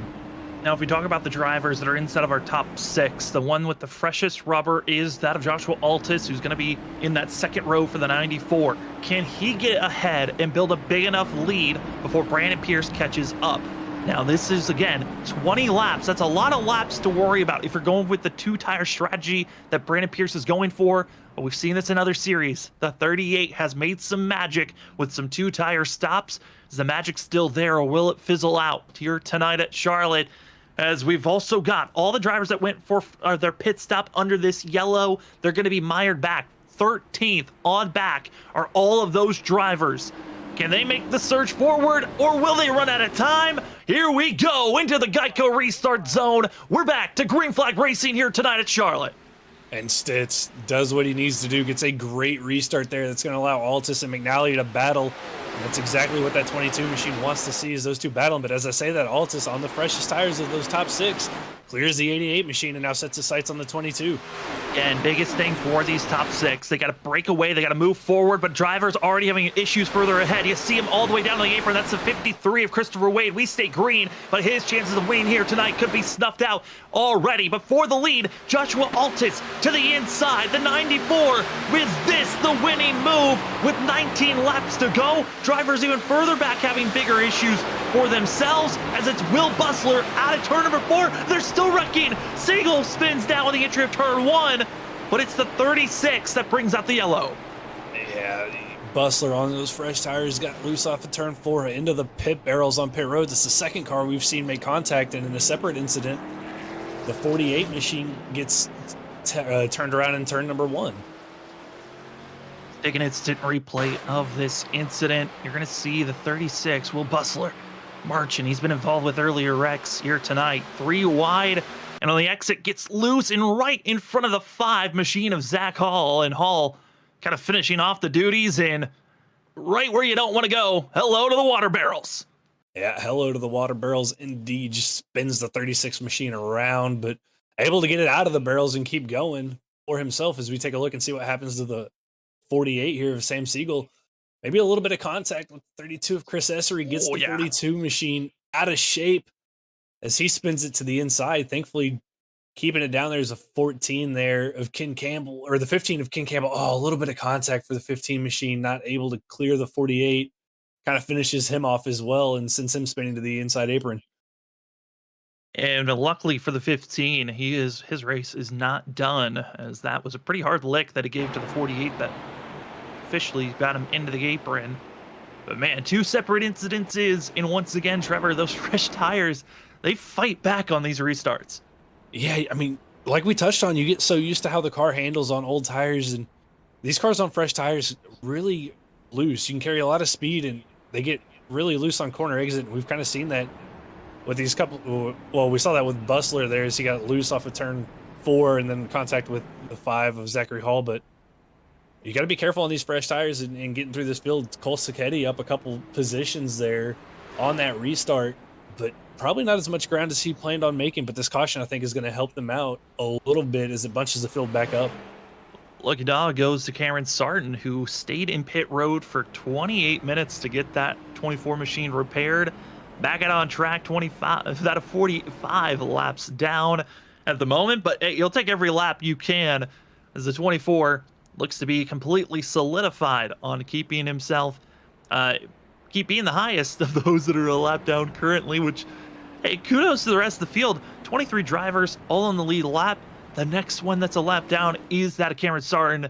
So either drivers are just calling it a night early, or they're working hard to make sure these vehicles get repaired. Yeah, after Sarton, after that big contact with Rob Sherwood hasn't been able to get back out on the track, but Sarton able to get that car repaired, get back out there on track, and continue to go. But like you said, Sam, these drivers thankfully haven't had too big of a contact with the incidents that we've seen since that first big wreck, apart from Sherwood and Sarton. But Bustler having to come down and get that car repaired after being in the barrels. We'll have to see if he can stay on the lead lap in that 36 machine. Also, another note, so as we are in the coming up to 15 laps to go, it's going to be around 14 once we get the green to go back to racing. We were talking about Brandon Pierce. He went with the 2-tire stop under his green flag pit stop right when that initial yellow came out to end our green flag run. Trevor, poor news, that 38 has not moved an inch. He is still stuck in 8th place. And his worst nightmare, Cole Sacchetti, is going to be right behind him. Yeah, Sacchetti's right there. And for the 38, got into the outside wall early on in this race, so he's got a little bit of damage to that machine, but he's got to get going here on this restart if he has any hope in trying to make a move to the front. But he's got those fresh tires bearing down right behind him. Fresh tires gonna be on the move, but Joshua Altus looked pretty quick. He was hoping to get by Stitz, but Stitz did a great defensive charge of pinching down on the 94. Can he continue being that defensive? I gotta give credit to William Edison in the 343. Earlier in the race, he was fighting just to try to crack inside of the top 15 at one moment. He was inside of the top 10 a second during this race. It's 343, up to that a third at the current moment. Now, again, he was part of the drivers that took tires and has been forced to stay out there, but still, it's great to see that 343 running well here tonight. Yeah, our Daytona winner doing really good for himself, up to third right now. Missed a couple races, has shown up, had some bad luck in the races that he's been at since Daytona, trying to turn all that luck around right now. But for Stitz, looking for that first win of the season, for Altus trying to get that second win after he won at Auto Club. But you can't look too far back, Sam. You got the 42, the Dover winner of Cole Sacchetti, lurking right there in 8th or 9th position on those fresh tires. And for Cole Sacchetti, that win, he had to do a bump and run on Aaron Hill to make sure that he was in position to take that victory. Will he have to use that chrome horn a couple of times to get up front? Let's find out. Or does he just try to send it and say, you know what, I've got the tires, let's go 3 wide against every single person around me. As we're hitting the back stretch, it's going to be 14 laps to go. And Trevor, it's time to see how these drivers can attack. As going to be a quick read before we go green. Want to give thanks to our last sponsor because we don't know when we're going to get another yellow.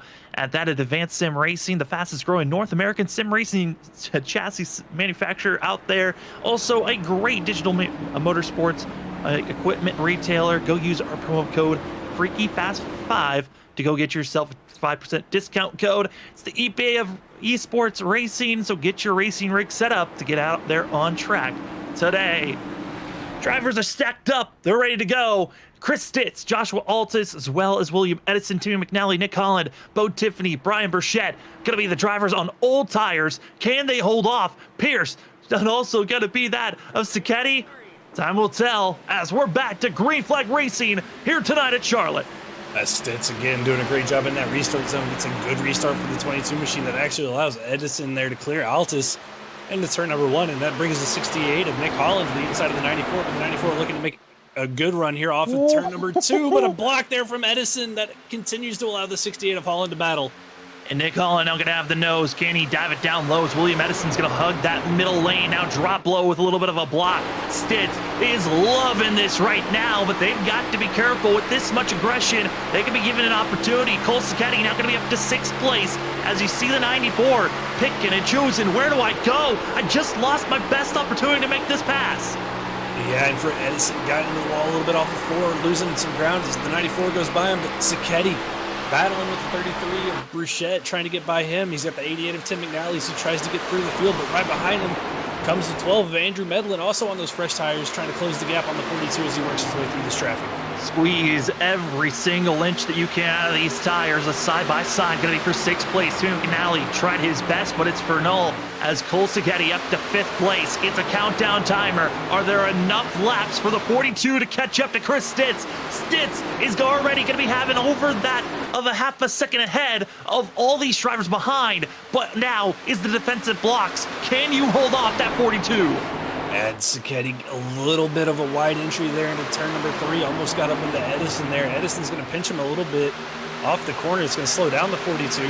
That's going to bring Medlin closer as he tries to close in on the 42 to see if he can have something to say about the end of this race. But for Stitz, it's about keep continuing to build this gap and hoping that these guys continue to battle as a side-by-side for 2nd place with Altus and Holland. And they're closing in. Andrew Medlin going to be trying to get by the 343 as that of William Edison now going to be put in the block. He gets out of the way. A little bit of a slide from Sacchetti. Andrew Medlin now going to be right on the back bumper as this is going on. 10 laps to go. Andrew Medlin to the outside. But is that the right move as he's going to be boxed in now as Colt Sacchetti has the opening for that 3rd. Sacchetti now to the inside of Holland, trying to get around that 68 machine. And for Medlin, nowhere to go in that 12, kind of blocked in behind Holland. Now goes to the inside, right behind the 42 of Sacchetti as he falls in line. Going to be still at that 0.8 seconds back as that of Cole Sacchetti. He hasn't gained time on Stitz because he's been trying to work to get by every single driver possible. Andrew Medlin now going to be finally clear of Nick Holland. It's a dash between the 42 and the 12. Who catches up to the 22 first? 9 laps to go. And they've got to get around the 94 of Altus, who has had great speed here tonight in that machine. So this isn't going to be an easy pass for the 42 machine of Sacchetti at all. And that's going to allow Medlin, after he lost a little bit of time getting around Holland, to close back in as Sacchetti closes right back up on the bumper of that 94 machine as now Altus starts to close in on our leader of Stitz. And this Altus has got to be hoping that he can defend, hold off that of Cole Sacchetti. But Sacchetti is kind of pushing and wooing these drivers closer and closer to Chris Stitz. To the outside, it's the 42.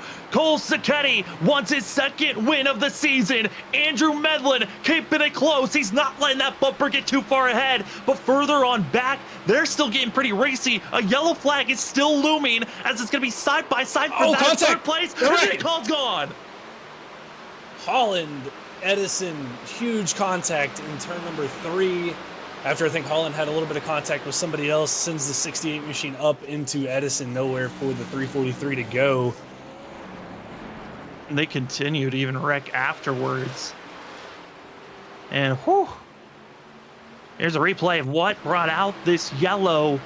And this timing of the yellow gonna keep us still within that of, oh, there's the 29, gonna be diving it down low. Bo Tiffany makes the contact, and William Edison just nowhere to go. I mean, he's trying to get gassing back up in the center of the corner and right into Nick Holland. But the timing of this yellow, Trevor, this is gonna keep us still within regulation time. This could be an inside of regulation battle of seeing a green-white checkered at this go. Yeah, we can still get a green-white checkered here, and this changes the complexion of this race because not only does it put Cole Sacchetti to the outside of Chris Stitz on this restart, but it also allows... just getting word and just saw under pacing, Bo Tiffany gets ran over and hit, body slammed by the 343 of William Edison. A little bit of anger there from Edison towards Tiffany, feeling like the 29 cost the 343 there. A good finish here tonight after the contact with the 68 of Nick Holland. But man, temper's starting to flare. We thought we'd see a lot more tempers last week at Lucas Oil, but Sam, looks like the temper's flaring up here at Charlotte. I mean, sometimes it has starts or finishes at short tracks, it feels like here tonight. Certainly, there is a lot of energy ramped up, and everyone recognizing some with fresh tires, those with old. These crossover, tire strategies always bring out, seems like, the fire in everyone when it comes to the end of these races. Yes, and it's going to keep ramping up as now this allows Chris Essery, Zach Hall, Aaron Hale, Ken Campbell, those guys that didn't really get through the field, that quickly in that run. This closes them back up to our leaders of Sacchetti, Medlin, Stitz, Altus, Tiffany. This kind of just brings them back into the picture if these leaders get to battling too hard here. And I mean, for Kolsketti, Medlin, they've closed in, yes. But now, who is deeper in the field that maybe might still have something for our leaders? Maybe they were saving. I would imagine no one was saving for those final 14 laps on that restart, but you never know. Someone could have been saving just a little bit just in case we got this late yellow. Yeah, you never know. You kind of have to look back. Maybe Chris Essery back there in 6th, Zach Hall in 8th, Aaron Hale in 10th. Drivers, especially for Aaron Hale, Ken Campbell in 11th. Drivers we haven't really talked about, too much all night. Maybe have a little something left on those tires. Maybe saved a little bit during that run.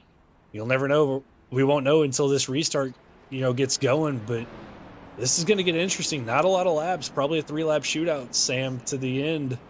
Or a 4-lap shootout here to the end. This is gonna get wild. Lights are still on, so we're gonna go another time by. So yeah, I think 3 laps is gonna be our number on this next restart. We do have overtime if needed, and I would imagine for this league they were kind of hoping the changing of the rules of not having a fast repair. That is a new rule that was added in.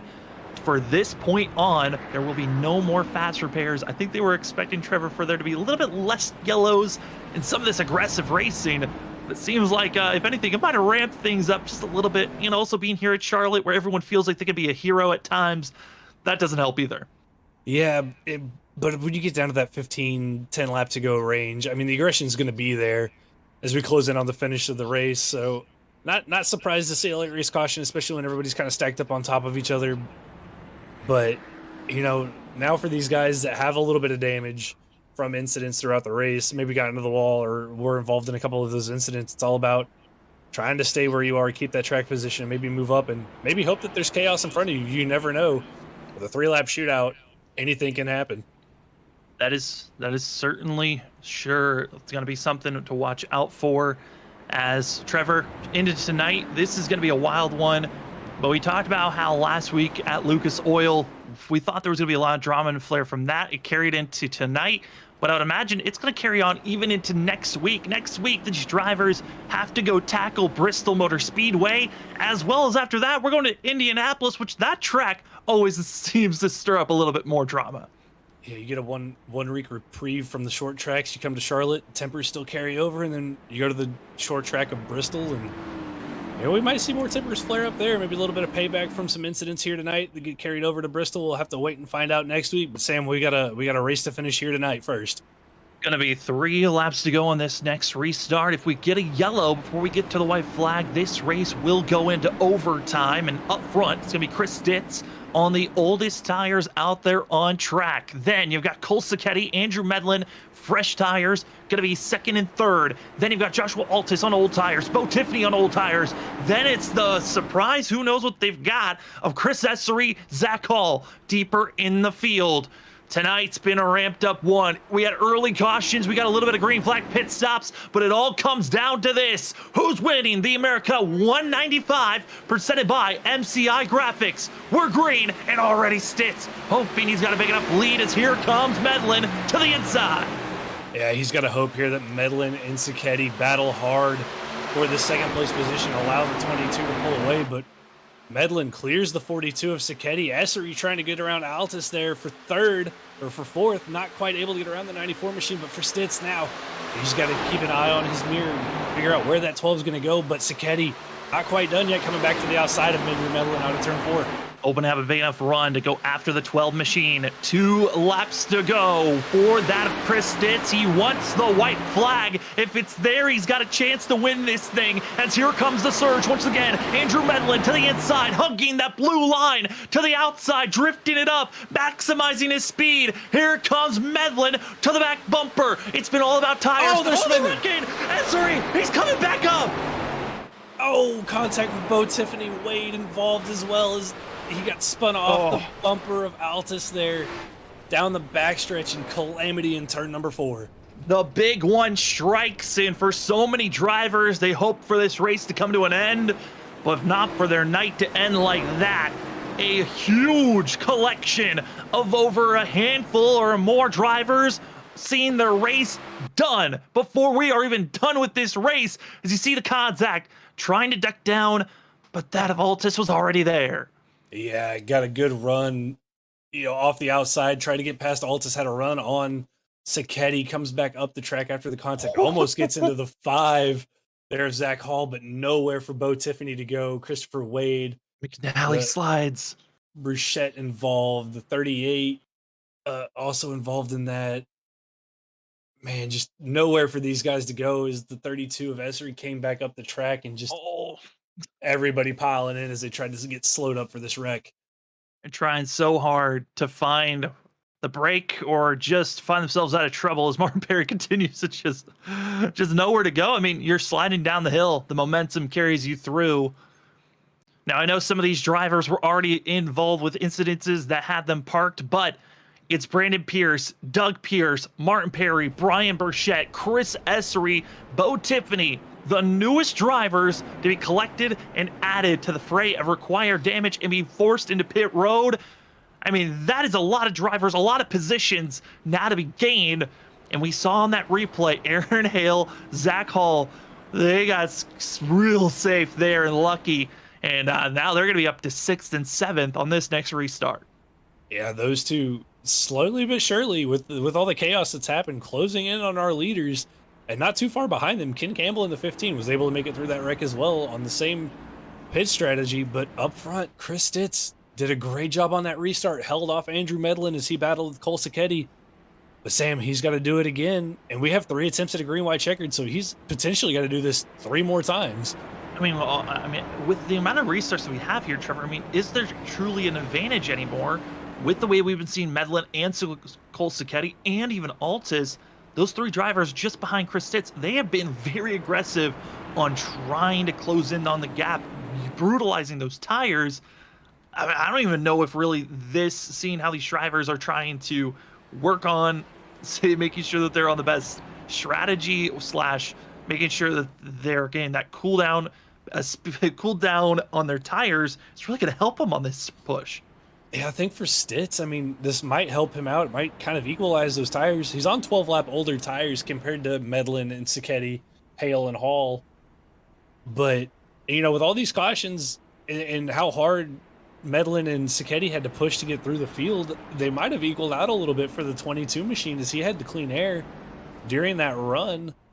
So, I don't know what's going to happen here on this restart. Based on what I saw in that last restart, I think Stitz might have a shot here.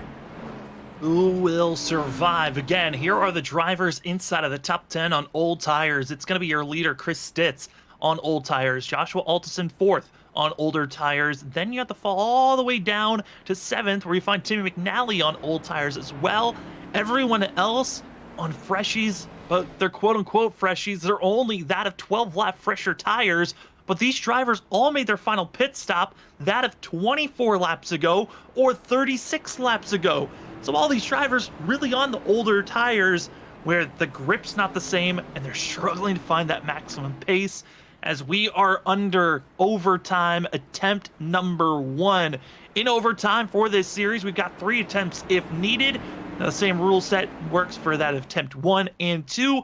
We go green, white, checkered. If a yellow flag happens on that first lap, we will then go into our next attempt. But on attempt number 3, that all changes. If a yellow flag comes out on that first lap, the race ends under yellow.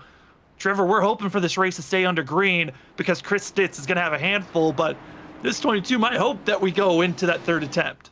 Yeah, Stitz maybe hoping here that we get a couple quick cautions, get into that third attempt to give him the best shot to win it. But, you know, with how good he's been on these restarts, I'm kind of thinking Dark Horse pick, the 22, might still have something left in the tank here for these guys and might be able to pull this one out. We also are going to be having that of Aaron Hale, also Zach Hall back in 5th and 6th. They're going to see how well they can do in that third row. They just lucked out on surviving that last wreck, or will they have their final destination moment here to finish out this overtime race? Chris Ditz, can the old tires survive as we are about to go green here tonight? Thank you for joining us. This is our 7th caution of the night. We've had 6 on-track incidents. We had our stage break lap back at lap 40 of 130 laps. We are now on the start of lap 134. We're into overtime. This is attempt number 1. We have 3 if needed. But who is going to win this race here tonight? Will we have a first-time winner of this season where we will get our then 7th different winner of the season in total?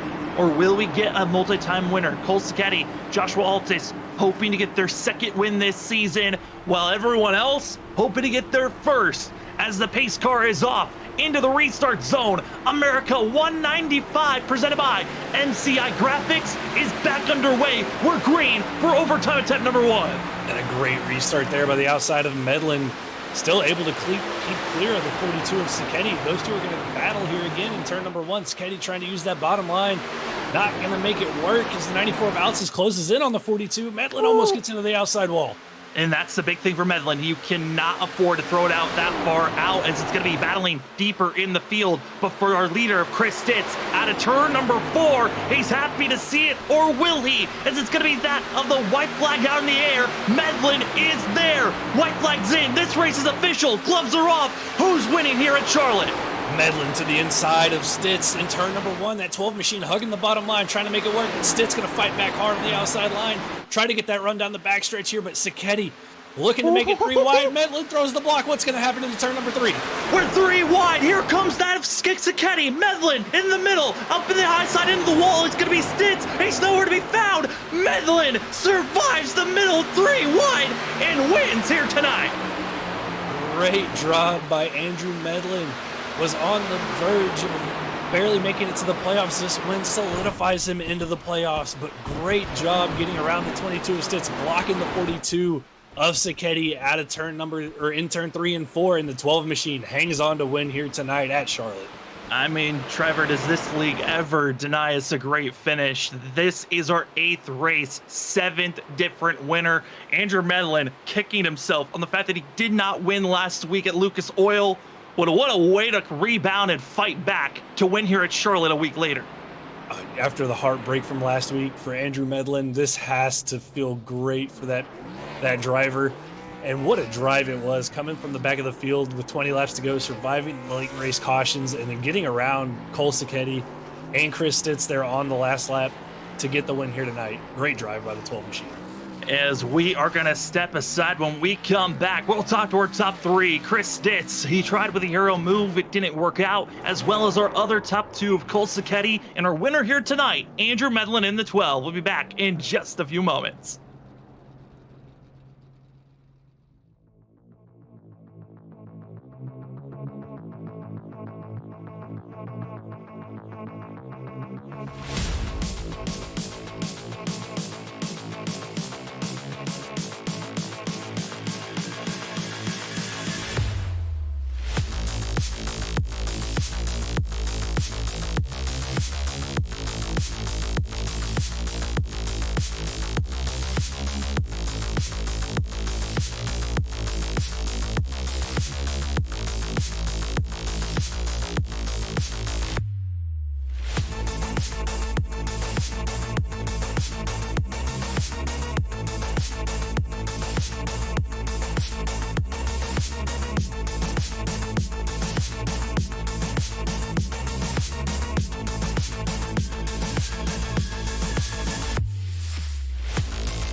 Welcome back, ladies and gentlemen, to the Full Send Racing Series here on Freaky Fast Broadcasting. What a race it was here at Charlotte, as we are going to be bringing up our drivers here tonight. We're going to have third place finisher, that of Chris Stitz, the oldest tires out there, but somehow gets it to work.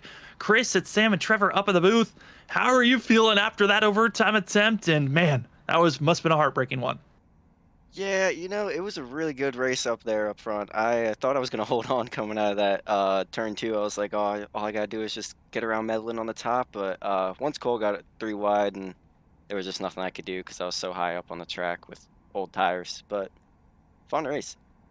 Yeah, Stitch, you had a great race tonight. Pit strategy almost worked out for you. I mean, was there anything else you really could have done there in turn 3 and 4 after being forced that high, you think? Honestly, if I had played a little differently, I probably would have tried and Medlin low coming off at 2 and kind of keep Cole away. But I was hoping they were going to get 2 wide, but that didn't end up happening. Well, Chris, still an incredible run. You're just showing a lot more speed here this season. It's been awesome to see you finally get the finish that's kind of worthy of the speed that you've had. And before we let you go, the floor is yours for any shout-outs. I'd like to thank my sponsors, Lake Anna and Frostfire. I'd also like to thank my dad is out there watching right now, and my teammates, Ken Campbell, Nick Holland, and Martin Perry, and you guys up in the booth, of course. You guys put on a great show for everyone. Well, it's helpful when you guys give us an incredible show to cover. That's going to be the 22 of Chris Stitz coming away with a third place finish here tonight. Congratulations on that, and good luck heading to Bristol next week.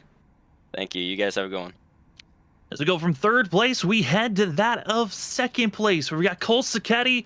Had to make some bold moves to make sure he was in the best position there late. Cole, congratulations on second place, but man, take us back. What was going through your mind when you saw that there was an opportunity to go 3 wide?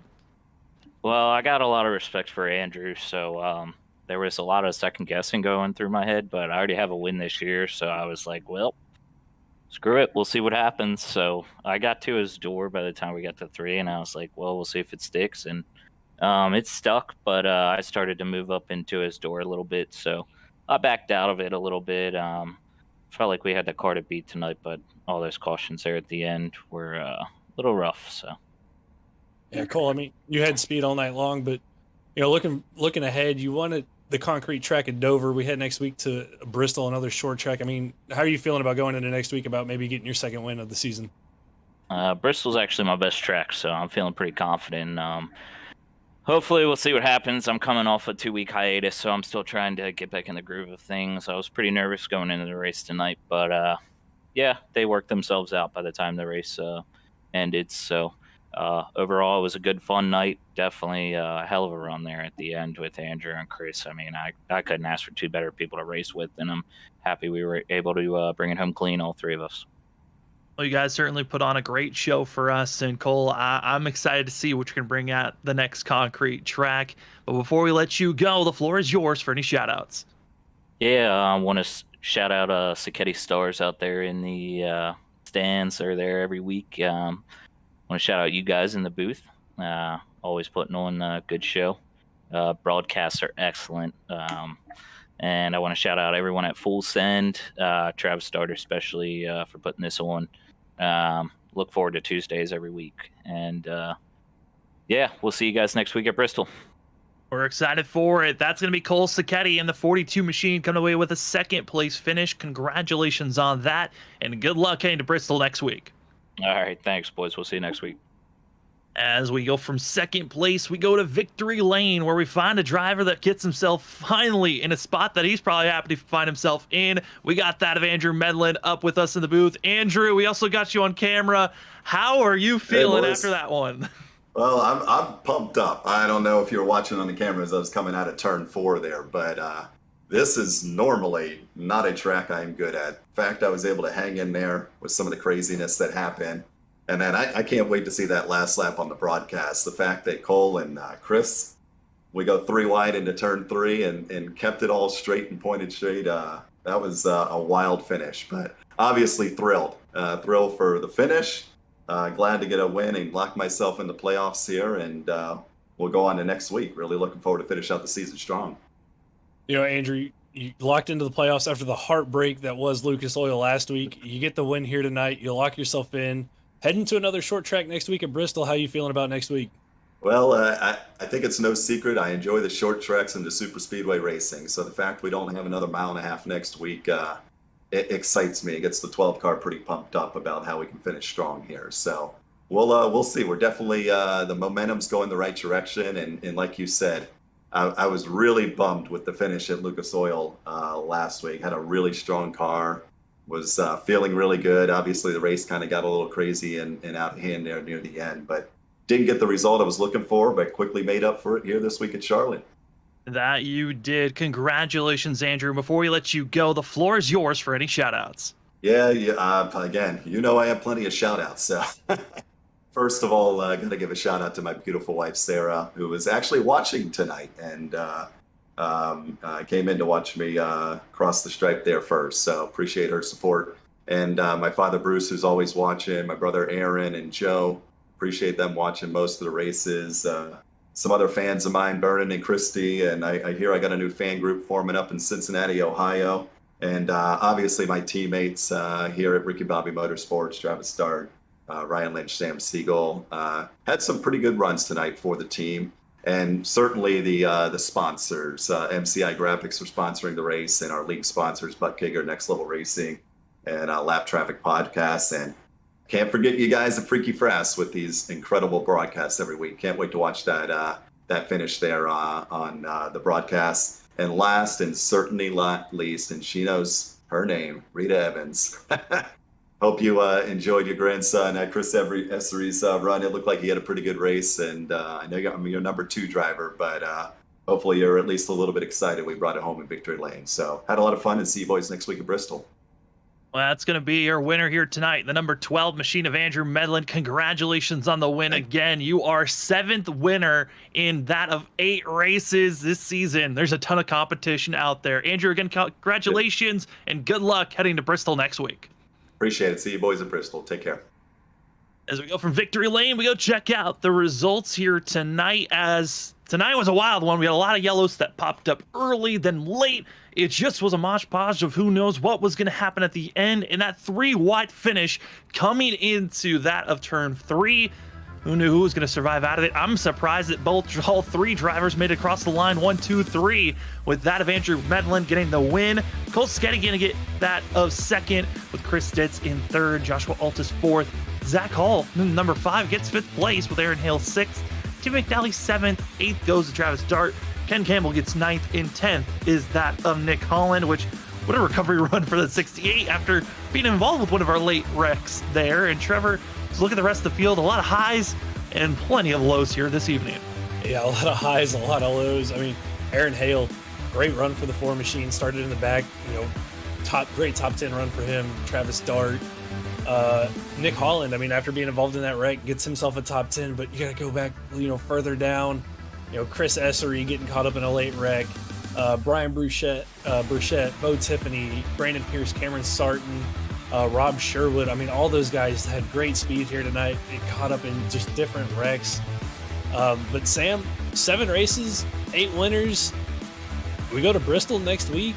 I mean, we've been on the edge of our seat pretty much every race here at Full Send, and I expect more of the same next week at Bristol. I mean, we're expecting one of the greatest shows ever. What a place to end up next week. The last great Coliseum in Bristol. That is going to be a heck of a show. One of the fastest half-mile tracks in the world. Trevor, it's going to be a good one. But, man, tonight, this was a solid one overall. I mean, I had to deal with an earthquake at the beginning of the race. And thank you again to Rob Moyer for stepping in and doing a little bit of double duty for a hot second there at the end. But Trevor, your final thoughts of how this wild night comes to a conclusion. I mean, I think we saw it all here tonight. You had to deal with the earthquake. Our production guy had to step in and help run the race there for a little bit. We had long green flag runs. We had some, huge wrecks. Green white checker finish to end it all. Almost 3 wide coming out of turn 4 for the win. And next week, we go to the world's fastest half mile at Bristol, where I think some of the tempers from Charlotte are going to carry over, and I think we're going to have another great race for the Full Send Racing guys. Yeah, there are a lot of drivers that are happy to get out of here as soon as possible. Others might have revenge in their sights into next week, and we can't wait to give you all the coverage here on Freaky Fast Broadcasting. We also got some great coverage throughout the week. You know, we talk about Bristol being next week here at Full Send. Well, let's get a little bit of dirt on the track, and you get to see that tomorrow night for the Wicked Racing League, as well on that of Saturday. A lot of the drivers that run here tonight will be running on Thursday for the Stars and Stripes series, as instead of being at the 1.5 mile course here at Charlotte, they're going to the 1.5 mile course at Las Vegas in the next gen car. Who will survive there? We can't wait to see, as well as going to be seeing these drivers throughout this week here on Freaky Fast Broadcast. We've got a lot of coverage, and we hope to give you more. But for tonight, thank you for joining us. For myself, Sam Dyer, for Trevor Earhart, and also Robert Moyer, and everyone else that helps us out here at Freaky Fast Broadcasting. Thank you for joining us here for the Full Send Racing Series. Hopefully we'll see you throughout the week, and if we don't, we'll see you next week here on Freaky Fast Broadcasting. It's the Bristol, the last great Coliseum, who survives for the Full Send Racing Series. See you then. Have a great rest of your night, everybody.